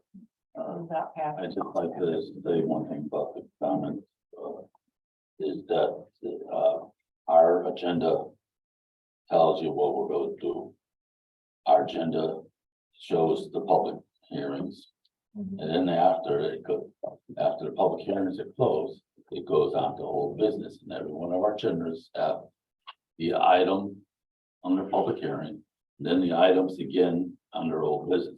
If the public hearing gets closed, the item goes to public business, then that's when we deliberate. And we can make a decision that night. Or we have 65 days to make the decision. So anytime between that night, when the public hearing is closed, and 65 days, any one of our meetings can make that decision. With that said, it's on the agenda every meeting until it gets decided one way or the other. So there's no, again, no hiding anything or anything else like that. It was on the agenda the night that we closed the public hearing, and we were surprised, to tell you the truth, that we saw everyone leave, not listen to the discussion that night. Mrs. Jorsey made that comment real fast. Said, "Oh, I can't believe all these people left." Okay. So, you know, I don't like the idea that we're ever trying to do something a little funny or whatever. It's in black and white, the procedure. Thank you. All right, is there anyone else or anyone from the public wishes to address the commission? Okay, So it sounds like we're still deliberating some stuff and that Ms. Juicy might want some more time to do some work for us. okay, You don't know which way to go. yeah. I- Well, no, I mean, yeah, Recommend keeping it open. Yeah. So unless our attorney has something around. Yeah, I just wanna make a quick comment. You don't wanna close the public hearing if you're thinking about making any, significant substantive changes. Because, this is a text amendment by law, it's gotta be posted, Yeah. before, Mhm. you take action on it. And I always like to remind people of that. I know, you have the flexibility of this text amendment coming from the commission, so you don't have the constraints of the timetable. But you do have that constraint. You want to make sure that what you're acting on is posted in sufficient time to give people an opportunity to review. So you do need to keep the public hearing open tonight, regardless, because of the way that this is progressed. So I want to emphasize that so everybody understands that. Important to always keep in mind. And I will say this, just because the comment was made that council will keep you updated, as I always do. Your staff is always aware of what's going on with litigation. I'm gonna make a statement just because I know that the folks that are interested in this may be unaware of what the process is in administrative appeals before the court. So, and this is a little bit off topic, but I do think that it's necessary so people know what to expect. So the process is that I file a certified list of what they call a certified list of record papers, which contains the entire list of documents which constitute the record in the proceedings before the commission. So that is being prepared by our staff. There are transcripts that need to be prepared every night of the public hearing as well as the deliberation. So one of the clerks will have the recordings for the purposes of preparing those transcripts. It's a very time consuming thing, especially when there are several, as you have in this instance. So currently we have March 17th as the date for me to file that certified list of record papers. I don't have the transcripts yet, so I think that's likely going to have to be moved. When I file the certified list of record papers, I scan, I label every item of the record, and I scan it and I send it to opposing counsel. And they have an opportunity to go through and make sure that, their notes and everything jive with my certified list of record papers, and that they don't think anything was missing, that they submitted.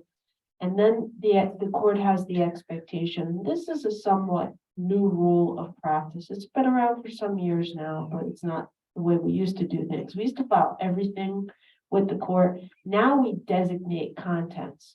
So if there is no notice issue, for example, between the parties, then we're not going to submit notices of public hearing and agenda items, because we don't want to waste the court's time looking at that stuff. We want them to just look at the documents that are the important documents for them to look at. So the designated contents is supposed to be something shorter that leads to more efficiency. And then we have a briefing schedule, and the briefing schedule is very simple. In non-830G, non-affordable housing matters, which this is, the plaintiff files their brief first, and then the administrative agency files their brief, and then the plaintiff has an opportunity to file a reply brief. The briefing schedule is typically 30, and then 15 days. It's a little longer. We pick dates already. But the process is pretty quick. And we do have the circumstance, and one of the things I did want to tell you is we were asked, we did have an initial status conference with New Britain Superior Court Judge. And he said, do you want to go to the land use docket in Hartford on this case? And we said, well, Your Honor, it's up to you if you want to send us, if you want to transfer us, we're fine with it. Because as you know, there is the specialty docket, the boutique docket. that has been in Hartford for some years. Judge Berger has retired. He's no longer presiding over that docket. We have Ted O'Hanlon. And Judge O'Hanlon was a dirt lawyer in practice. He was a land use lawyer in practice, of course. So, you know, he's very knowledgeable and very capable. And that's where we have been transferred to at this point. That just came through. We do have our initial status conference with him, because even though we've got a schedule that, you know, we came up with on our own and we gave to the court, we still have an initial status conference with him, and that is on the 14th of March. So, so that's where we are. Okay, thank you for the update. So I will make the motion to keep this open and continue it to our next meeting, which I'm not. March sure- 16th. March 16th. Yeah. I'll make the motion to Correct. continue this to March 16th. Okay. Okay, we have the motion by Mr. Rogan, second by Ms. Dorsey for the discussion on this. So all those in favor? Aye. Those opposed, so moved. I just wanna say I misspoke on the 65 days. This is a zoning amendment and it's not a site plan. So the 65 days is coming to play. Okay, good catch. Sorry. No, that's okay. Thank you. On to old business application for 554 Berlin Turnpike Associates. LLC 502 Berlin Turnpike, and I'm not gonna read the rest of that. It's very long. This is, we have item 1 and 2. So one is a zoning map amendment request from Berlin Turnpike 1 to Berlin Turnpike development. That's the BT1 zone to the BTD zone. And that has to be decided by the agent, so either this meeting or the next. And I don't know if we want to take these separately, right? And then we also have a special permit site plan application for the mixed use development, including 106 residential units within the building, a retail building, and reconfiguring the parking lot for 2 commercial buildings. And this also is decided by March 8th. Okay. Just a procedure. I think we, on this item, we combined them all the way through. So I don't know. think maybe if we did, and I think we did, combine them all the way through, I think we should stay with that. Is your mic on? No, You probably. have okay, your- we'll do it one at a time. No. Make sure your just- mic is on, so that we can catch your. Okay. We combined them previous meetings. That's what I'm just trying to. In the previous applications, though, for the other BTD projects, we combined them as well, but then when it came to old business, we separated them, we just combined. That them. old business, okay, Yeah, so I think we should. keep them that's fine. Okay, is that the consensus? Yes. All right, okay. Good. So should we deal with the zoning map amendment request for the Berlin Turnpike, the BT1 to the BTD I have zone? this, Okay, No, we want the zone now.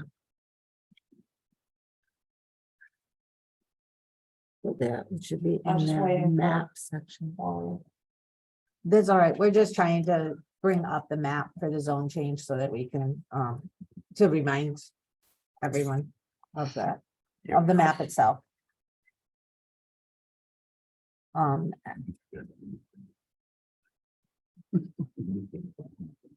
here we go. Got it.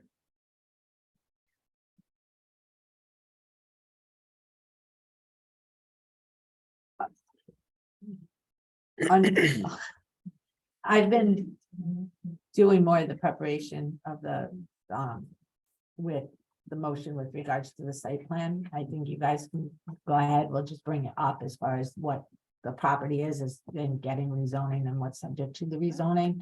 But the deliberation is yours as opposed to staff really shouldn't be All right, saying just- much. just refresh my memory because we're looking at this and we're looking at the BT1 to the BTD. The Berlin And- Turnpike Development Zone, which allows for The housing. the certain type of mixed use development as listed in the regulations for the BTD zones, but the Right. parcel subject to that has to be rezoned for the And the B- parcels prior to a site plan being approved for. And the BT one is just strictly commercial. Mhm.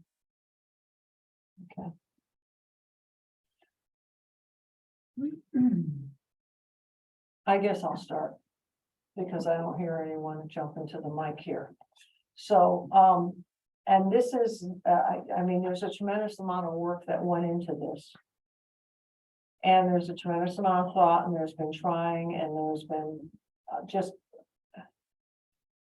It just seems that no matter how I look at this project, and no matter how much the effort is, and I know it was a tremendous amount of effort.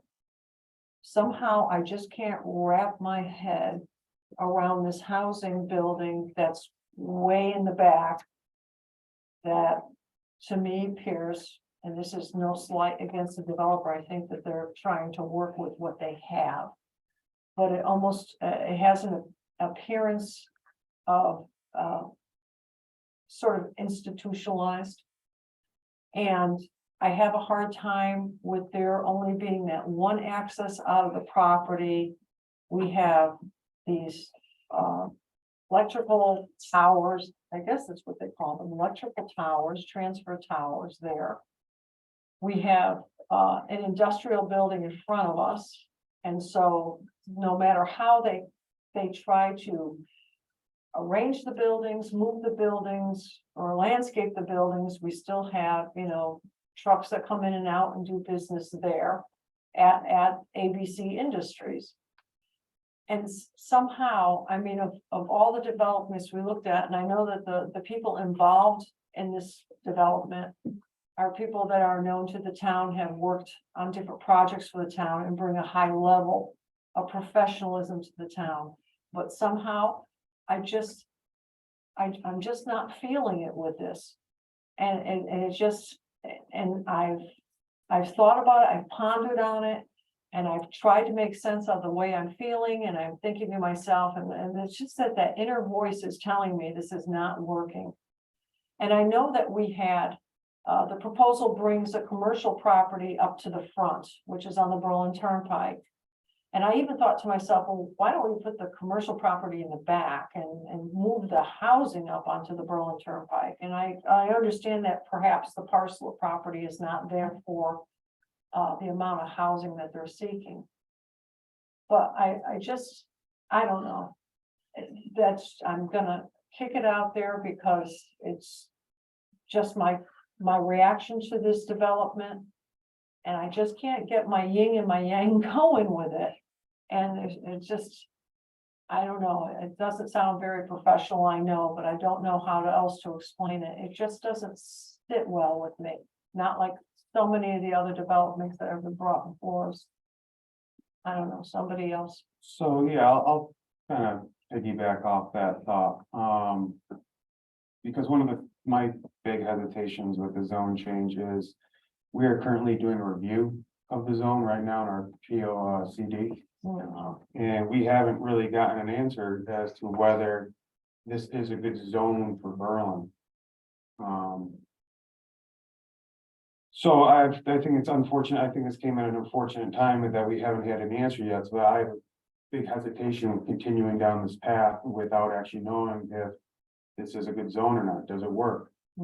And I also agree with you on the other fact that a lot of other places where we've allowed this zone to go through, it was a blank parcel. This parcel already has heavy industrial on it. It's surrounded by industrial. It's got the power lines going through it. We allowed for the BTD to take, I think when we passed that, it was saying, hey, we got these parcels here in Berlin that nothing's happening with.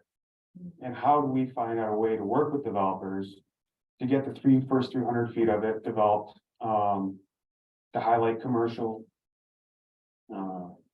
and how do we balance that with the developers' needs to make a little bit more money so they're enticed? And that was, we said, okay, we'll give them residential as well behind it.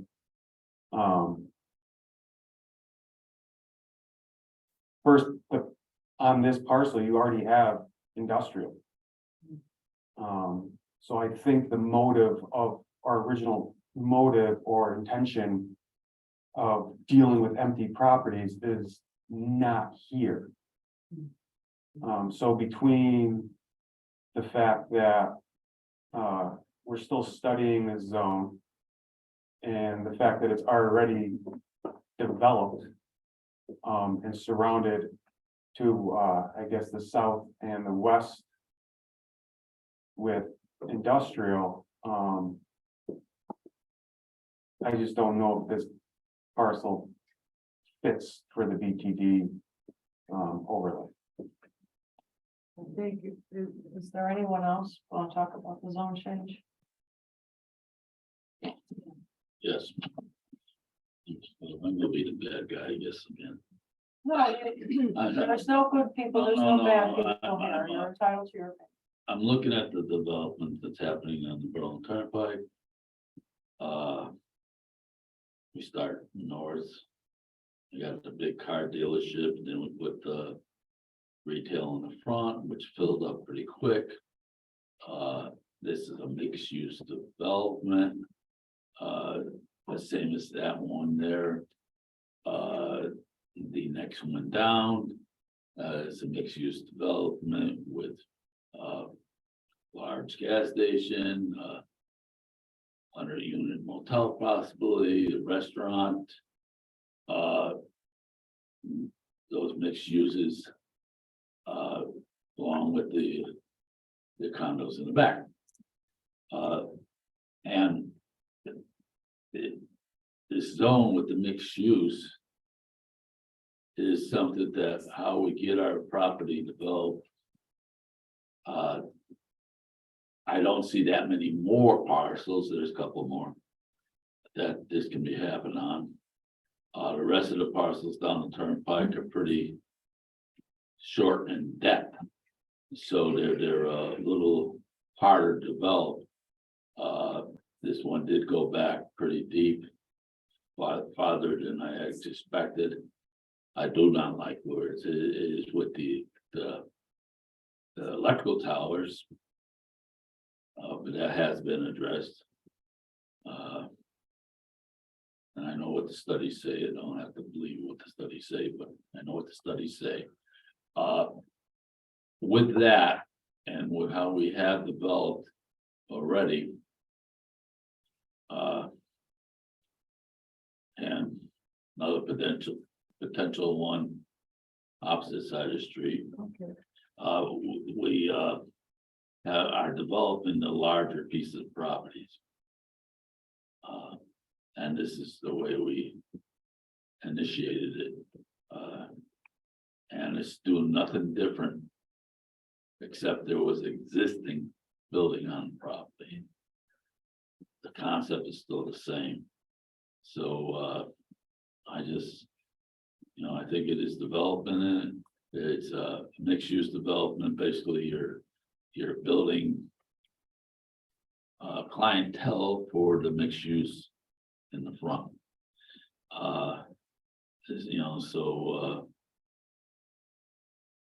Getting the turnpike really more aggressive and good looking, basically. Well, I think, and to your point, I think it's just a question that there's a lot of encumbrances on this property that were none on the others. And one of them is the existing ABC Industries and then the power lines that you said, and then you go to the back. And I mean, there's some wetlands back there in the forested area. And I think that I wish that if ABC Industries wasn't there, if that building, it would be a whole different story because we could move everything up. And I think it would make you would have like an access over onto Woodland, you'd have an access onto the Berlin Turnpike.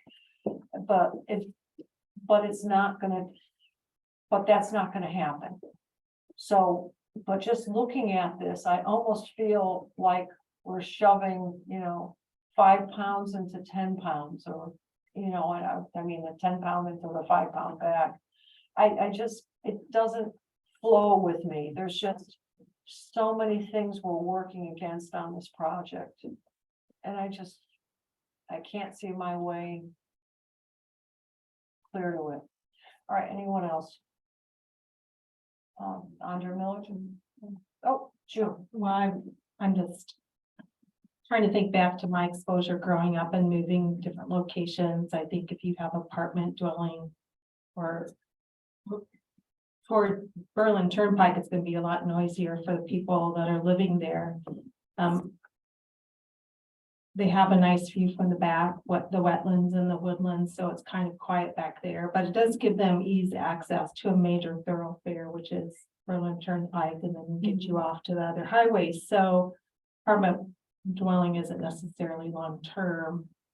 So it tries to be in a convenient place. I know when I did apartment looking, you want to go easy access to work or highways or getting places to where you want to go. I guess I don't have some of the shared concerns that I'm hearing. Okay, thank you. And Ms. Miller. I just want to say, I know you put a lot of work in, and we could see it in the maps that you did. Yeah. Anytime I drive by that parcel of land, I look off to the right and I see the power lines there, and I know there's supposed to be a dog area there. I don't know if there's supposed to be apartments. It's very hard for me to visualize exactly how this is gonna be laid out. I don't think we've even seen a sketch of a building of what they're gonna look like or anything like that. If I had something more visual, I'm probably more of a visual type person, that it would have been easier for me to sit there and say, you know, this might be a good fit here. At this point, I'm just not seeing it. I just feel like we're gonna drive all the way down behind ABC and you're gonna have these apartments there.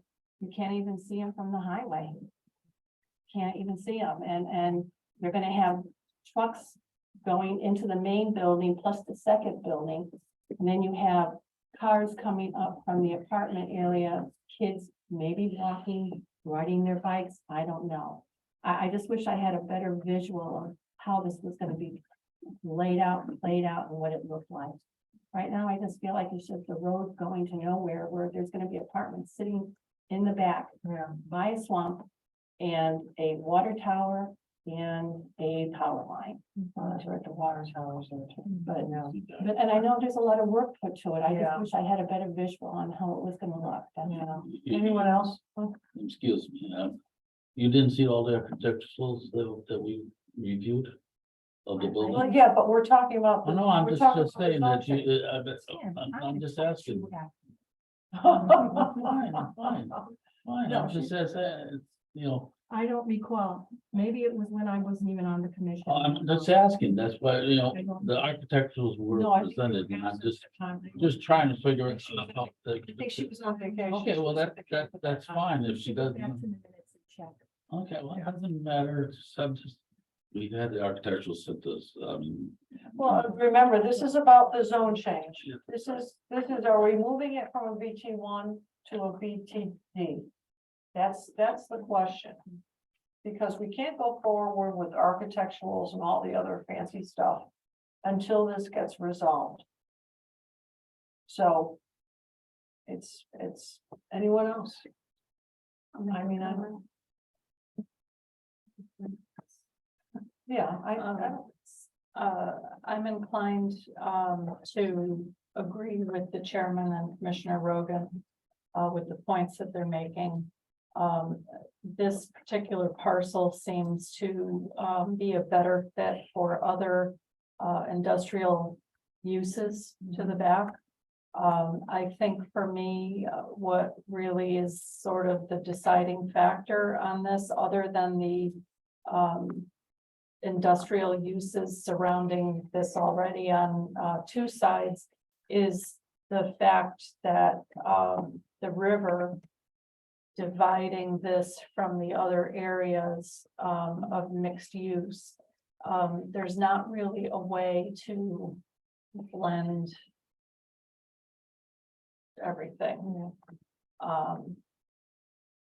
It's a line of demarcation. And so to me, the more complementary use is to expand the industrial side of it. Okay, thank you. Anyone else?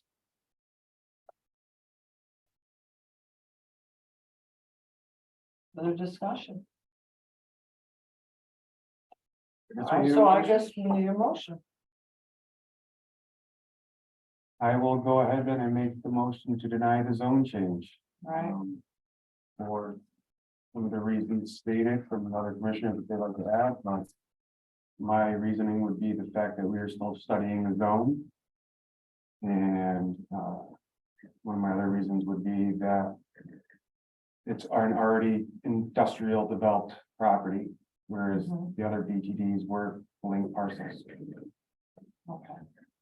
We have a motion by Mr. Rogan. Do we have a second? Second. Second by Ms. Jorsey. We have further discussion on this. So all those in favor? Aye. Those opposed? I, Okay. So Ms. Daly, Mr. Zigmund opposed. And the rest, Ms. Jorsey, myself, Mr. Rogan, Ms. Miller, Mr. Hamel. Denied.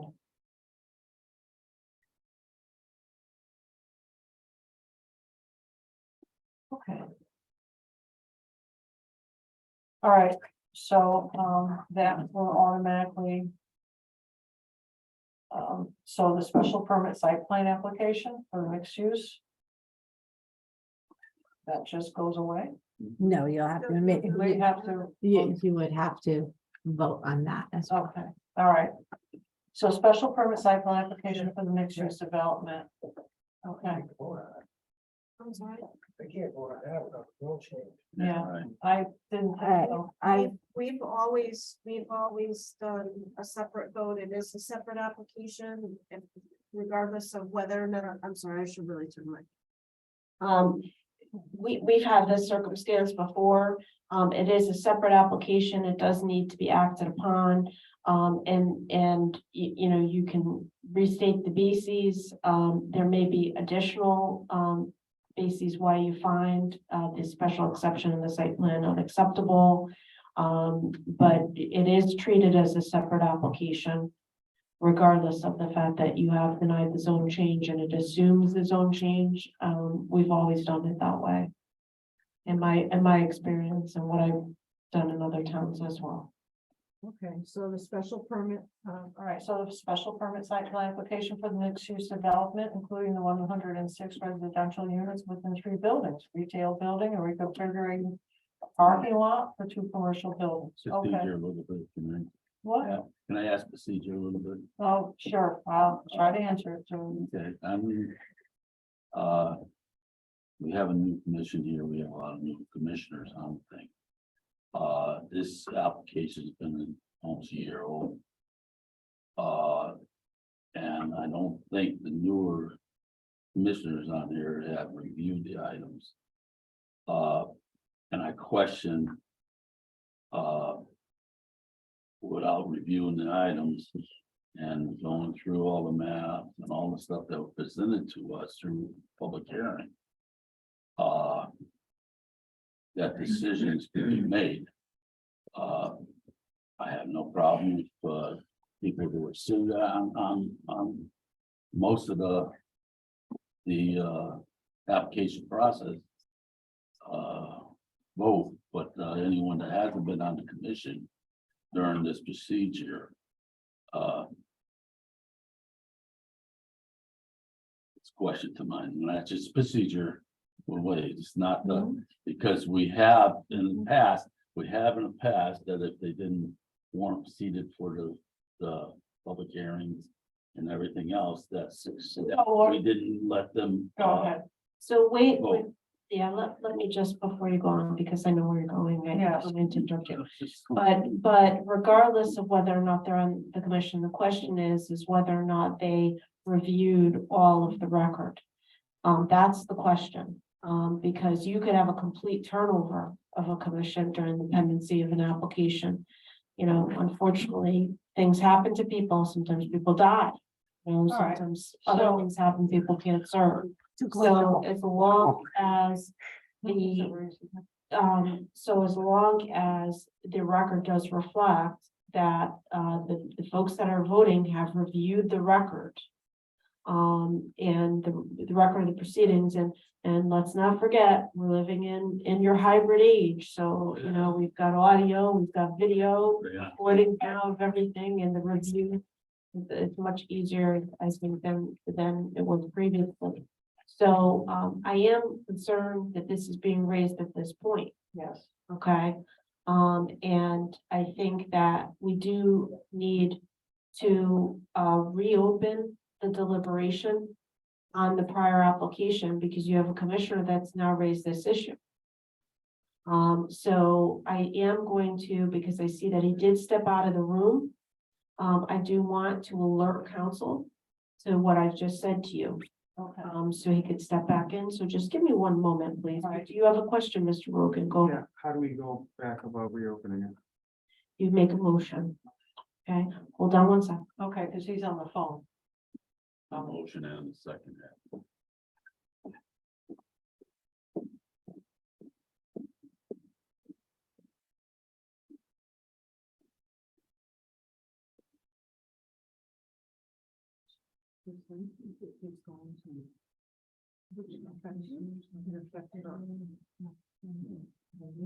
And you must make a call.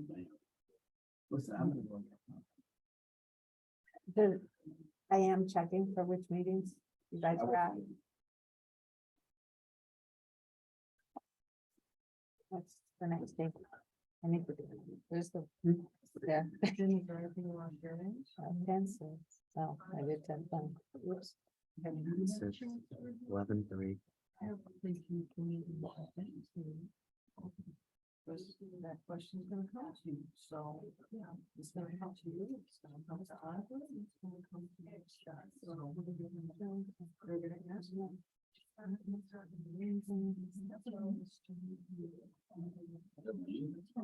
What's the next one? 12:01.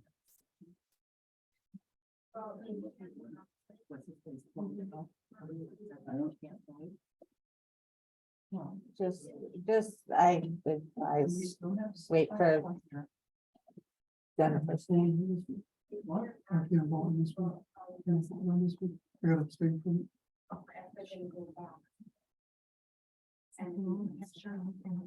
It's the same. Basically, it's the same motion. Just to see. Huh?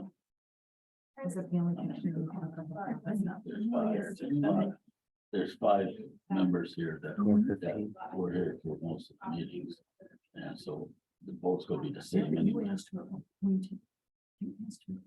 You actually appointed, you asked, and I don't recall the schedule.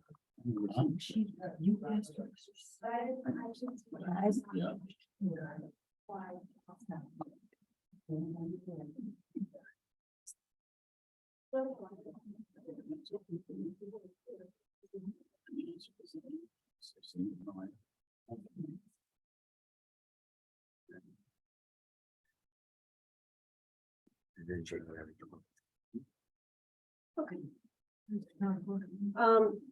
I just want the record to reflect, I did speak to applicant's counsel in the hallway just to alert him to the fact that this was raised because he was out of the room. And I do think that the best thing to do, is that, that the matter be noticed. And I'm thinking about whether it would be noticed as a reconsideration or a rescission of the decision so that you could address this issue that has now subsequently been raised. This is a very unusual circumstance, but I think that the prudent thing to do would be to continue the deliberation on the special exception and site plan, okay? And then for your next meeting, we would notice it.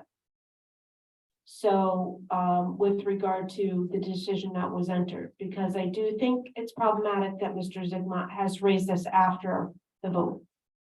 So, And I want it to be addressed. I think it needs to be addressed. because of the nature of what he's raised. So that to me seems to be the prudent course. I have had circumstances where there has been, reconsideration of decision. But I would suggest that that's what we do. Okay, so, And I do want to do, I will do a touch of research on it. I'm thinking I'm not going to find a factual scenario Yeah. similar, but I will nonetheless make the effort to do so. But I suggest that you postpone consideration of the so second. what do I do with the vote that Mr. Sigmund raised question on? Are we- The point is that you would be potentially taking another action on it with regard to it. So it should be separately noticed. And I think that that's the appropriate thing to do. I've had this circumstance typically in the enforcement realm. I'm thinking back to years ago when something was entered. There was a motion that was approved, and then there was reconsideration that needed to be given because of facts that came to light after the fact. I think that this should be treated similarly. So that's my recommendation to you, given what has occurred. Is that you let it lie because it needs to be noticed, Madam Chair, for you to reconsider the decision based upon what Mr. Zigmund stated after the vote. So, quick question, it says we must decide by 3/18, well, the 18th of this month. Do we have enough time to renotice and still make that date? So we have to get an extension from the Yeah. applicant. Yes, you have enough time to notice. You do. Because we do have the ability, actually, let me just check that. Because I think that your newspaper actually did change submission dates. Okay, Just let me check. all right, and just a point of clarification, because I don't want to be any more confused by this evening, more than I already am. We're not doing, so the vote that we took just sort of hangs in the balance. Or do I pull it back? You cannot, you can't do it in this meeting, is what I'm advising you. I Okay, I advise needed against those that. steps. It needs to be noticed. Okay, Again, I think to address, and we will address it appropriately. okay. All right. Understood, thank you. I'm sorry, it was a little thick.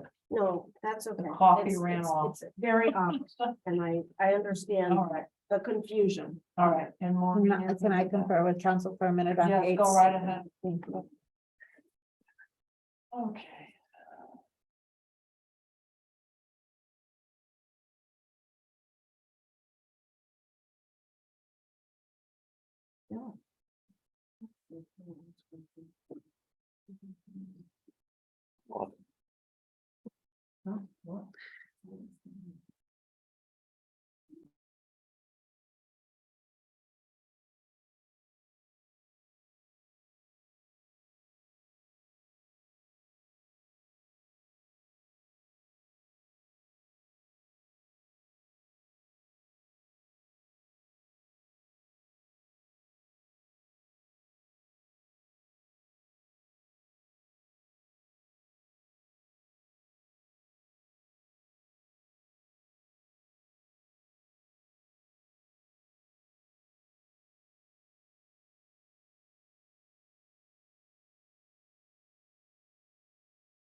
We're on, we are on mute.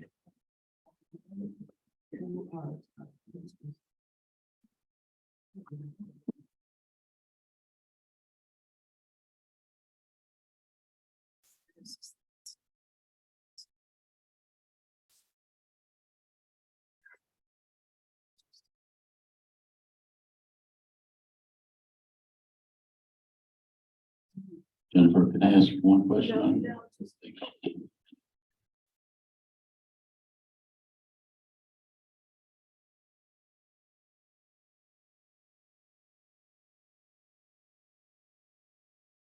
Everyone have good plans for the weekend?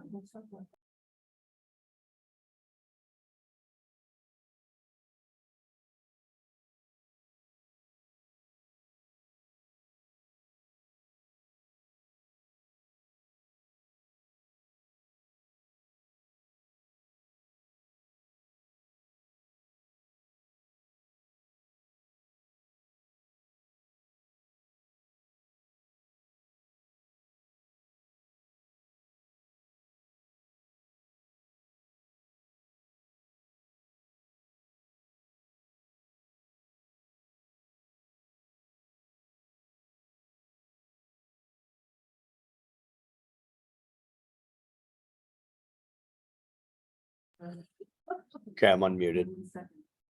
No, but we have a motion by Mr. Rogan to recess for 5. Do we have a second? Is your microphone on? What are we doing? We have a motion by Mr. Rogan just to recess, second. 5. I'll And second. that second belongs to Ms. Dorsey. All right. And further discussion, all those in favor? Aye. Opposed, so moved. We'll be back in 5. Thank you. Okay, welcome back, everyone. Thank you. All right. All right, motion to reconvene by Mr. Hamel, second by Ms. Dorsey. Thank you. Further discussion, all those in favor? Aye. Okay. All right. What do we have? Okay, my recommendation again, it remains to do what I suggested. Because I did a couple of things, I did a little quick research because I kind of remembered one of the matters I had, but what we will do is we're gonna notice the decision for potential reconsideration, which might include revocation, okay? And then in terms, again, my recommendation remains the same, that I don't think you should be considering, because you may, again, decide to do something differently on the zone change. I don't think you should be considering the other application. So that deliberation should be continued. Okay, Okay, all right. and I tried to call the newspaper, and I unfortunately could not get anyone, of course. I figured it was worth a try. Can I ask you one more question? I don't. It's pretty simple. Okay, Well, Matt, why don't we go with these? Okay, Let's I'll close do this that meeting. after. We got people waiting. Yeah. Yeah. You know, all right, so go ahead. So do we need to have? a Did you motion unmute and or re-record? What you want to do with the, Motion to yeah, continue. I'll make the motion to continue for Special. the special permit slash site plan application. Okay.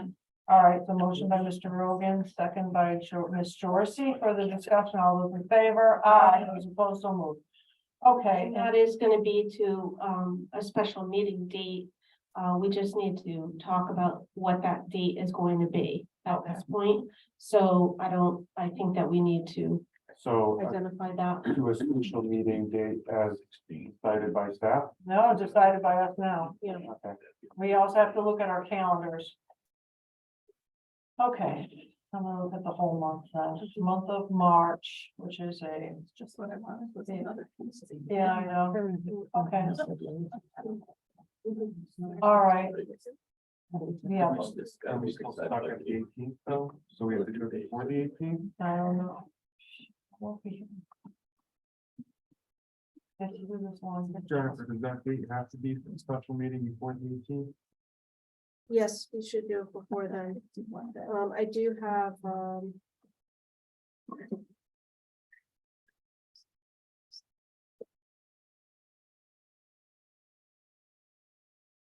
I would be on vacation. I would be zooming in for all these meetings. On vacation. So the 16th is a regular meeting date, the 17th is a Friday, and the 18th is Saturday, and the 17th is St. Patrick's. Yeah, exactly. We did it last year. a special, we don't need to do a special. If we can get a notice, because my understanding, we can't meet the deadline for the New Britain Herald unless we convince them to make an Unless exception. there's an accommodation. Unless there's accommodation, to get it in the paper for this, that paper for the 16th.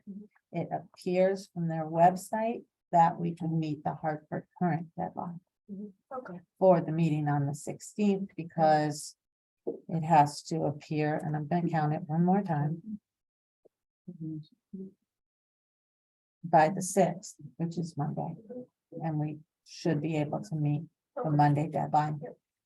Or Okay, Tuesday if so, necessary.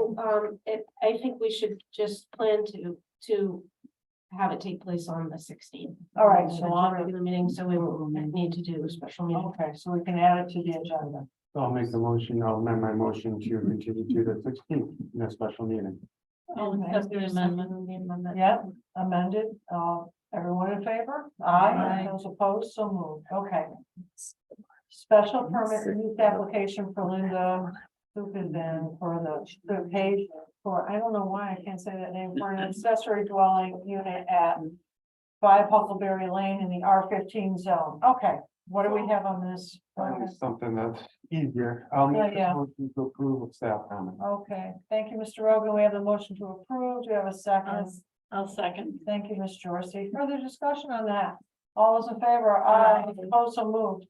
Proposed amendment for the staff. We're gonna go ahead and continue this. This is the infill, this is the planned residential infill development. Move to continue. Move to continue by Ms. Jorsy. Do we have a second? I'll second. Oh, boy, okay, Jorsy and Rogan are hot at the tail here.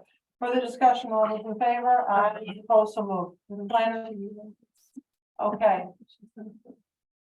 Linda, Yes, hi. good news.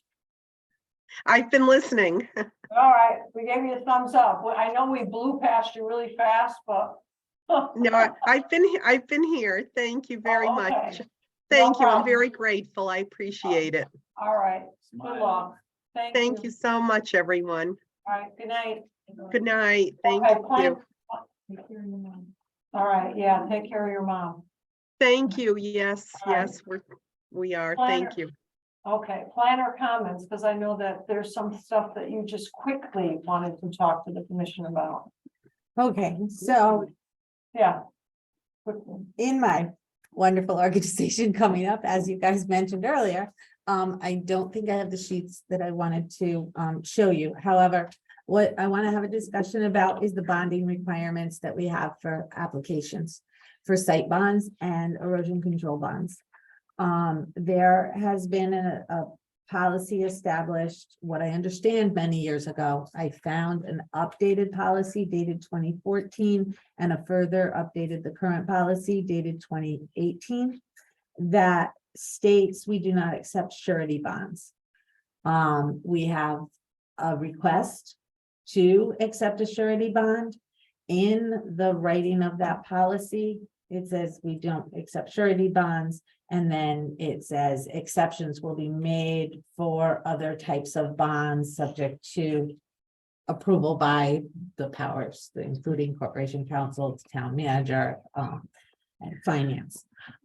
So the discussion at this point is whether or not, that policy should be reconsidered or not. We do have the, opinion from the engineering department and concurred by what I found in my research, that surety bonds have been problematic in the past, that they may not, that in essence, and I'm not a bond expert by any chance, stretch of the imagination on the terminology, but it's basically an insured bond as opposed to the developer actually having put up the cash or the letter of credit being available for liquidation. Yeah. And therefore, when we have had to call those,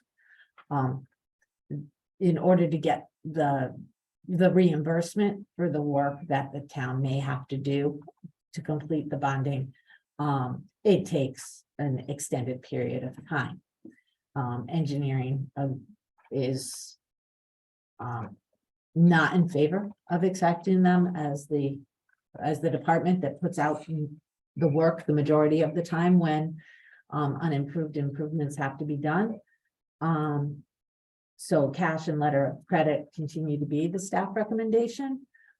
But wondered, one, there are several members of the commission that have been here since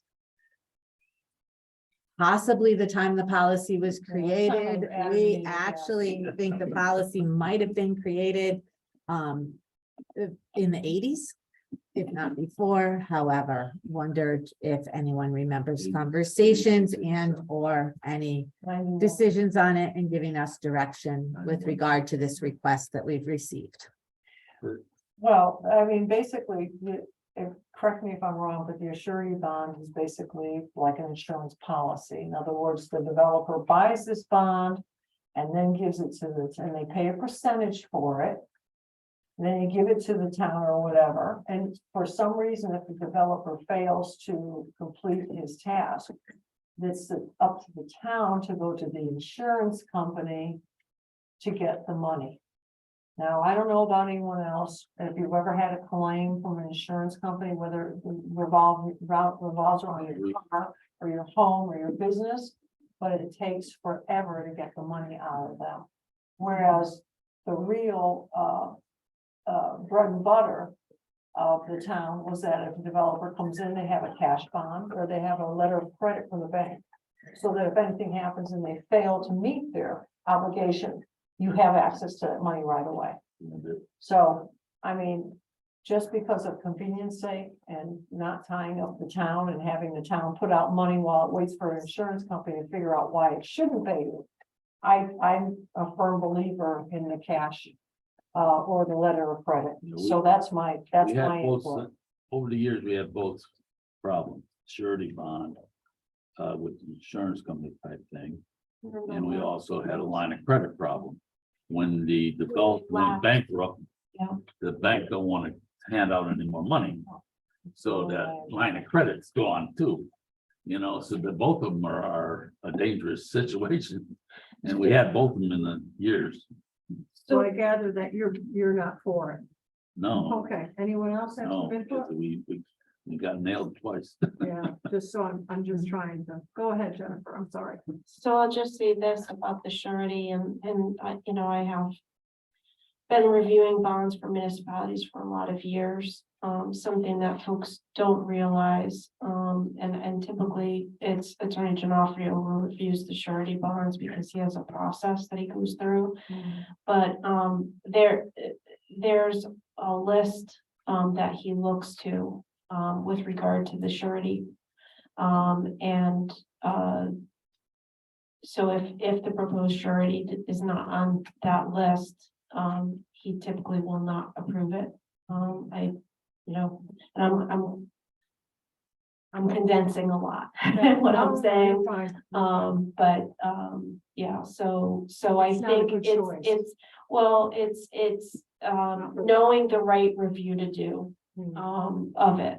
To make sure that again, it is, I don't want to get into all the details of it, but that's what it is you have to know what you're doing. Yeah. When you're reviewing and approving from. Yeah, companies. it's like more trouble. Yeah. I mean, why do we want to take that on? So to be, So I just, in fairness, I'm sorry, my ear is like ringing like you wouldn't believe.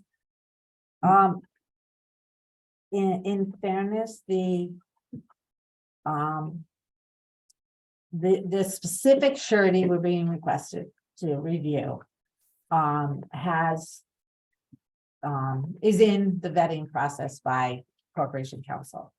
However, the finance was not aware of the Planning and Zoning Commission policy statement that or wasn't applying it as I'm reading it, that says that do not accept, our department in engineering reads it as do not accept surety, the commission will not accept surety bonds. And that the other bonds are other bond types that could be approved by the process of Corporation Counsel and Finance and the town manager. So I'm actually looking for the wording now. I'm sorry, I left it on my desk. so Yeah, just to be, But I want to be fair that Corporation Council looked at this particular surety. However, the policy is about sureties in general and we are. Like I said, staff would be opposed to that. so just to be the devil's advocate, I guess my only point I'd make is why it might be not a bad thing is that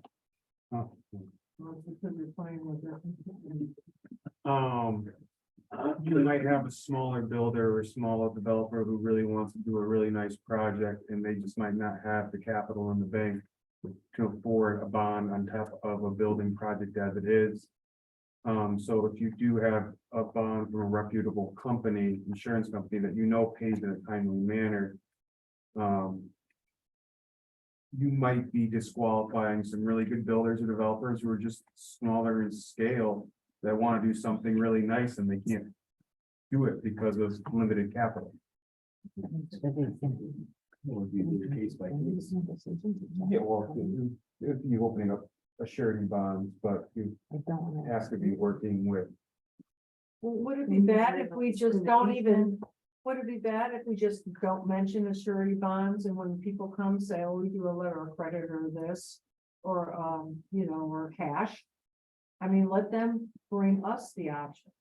Why should we advertise that we accept them? Well, it is typically in your regulations, what you do accept. Those damn regulations, Yeah. I'm getting really upset about it.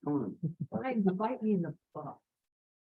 It's actually relates in this context to. We have a bond sheet that says that you don't accept them based on Yeah. that when Fran hands out or our department hands out the paperwork. That policy from updated in 2018 is given with the how to give the town a bond. What they have to do to provide the bonding and the steps and procedures. I was hoping we had it digitally. It doesn't appear as though I do. But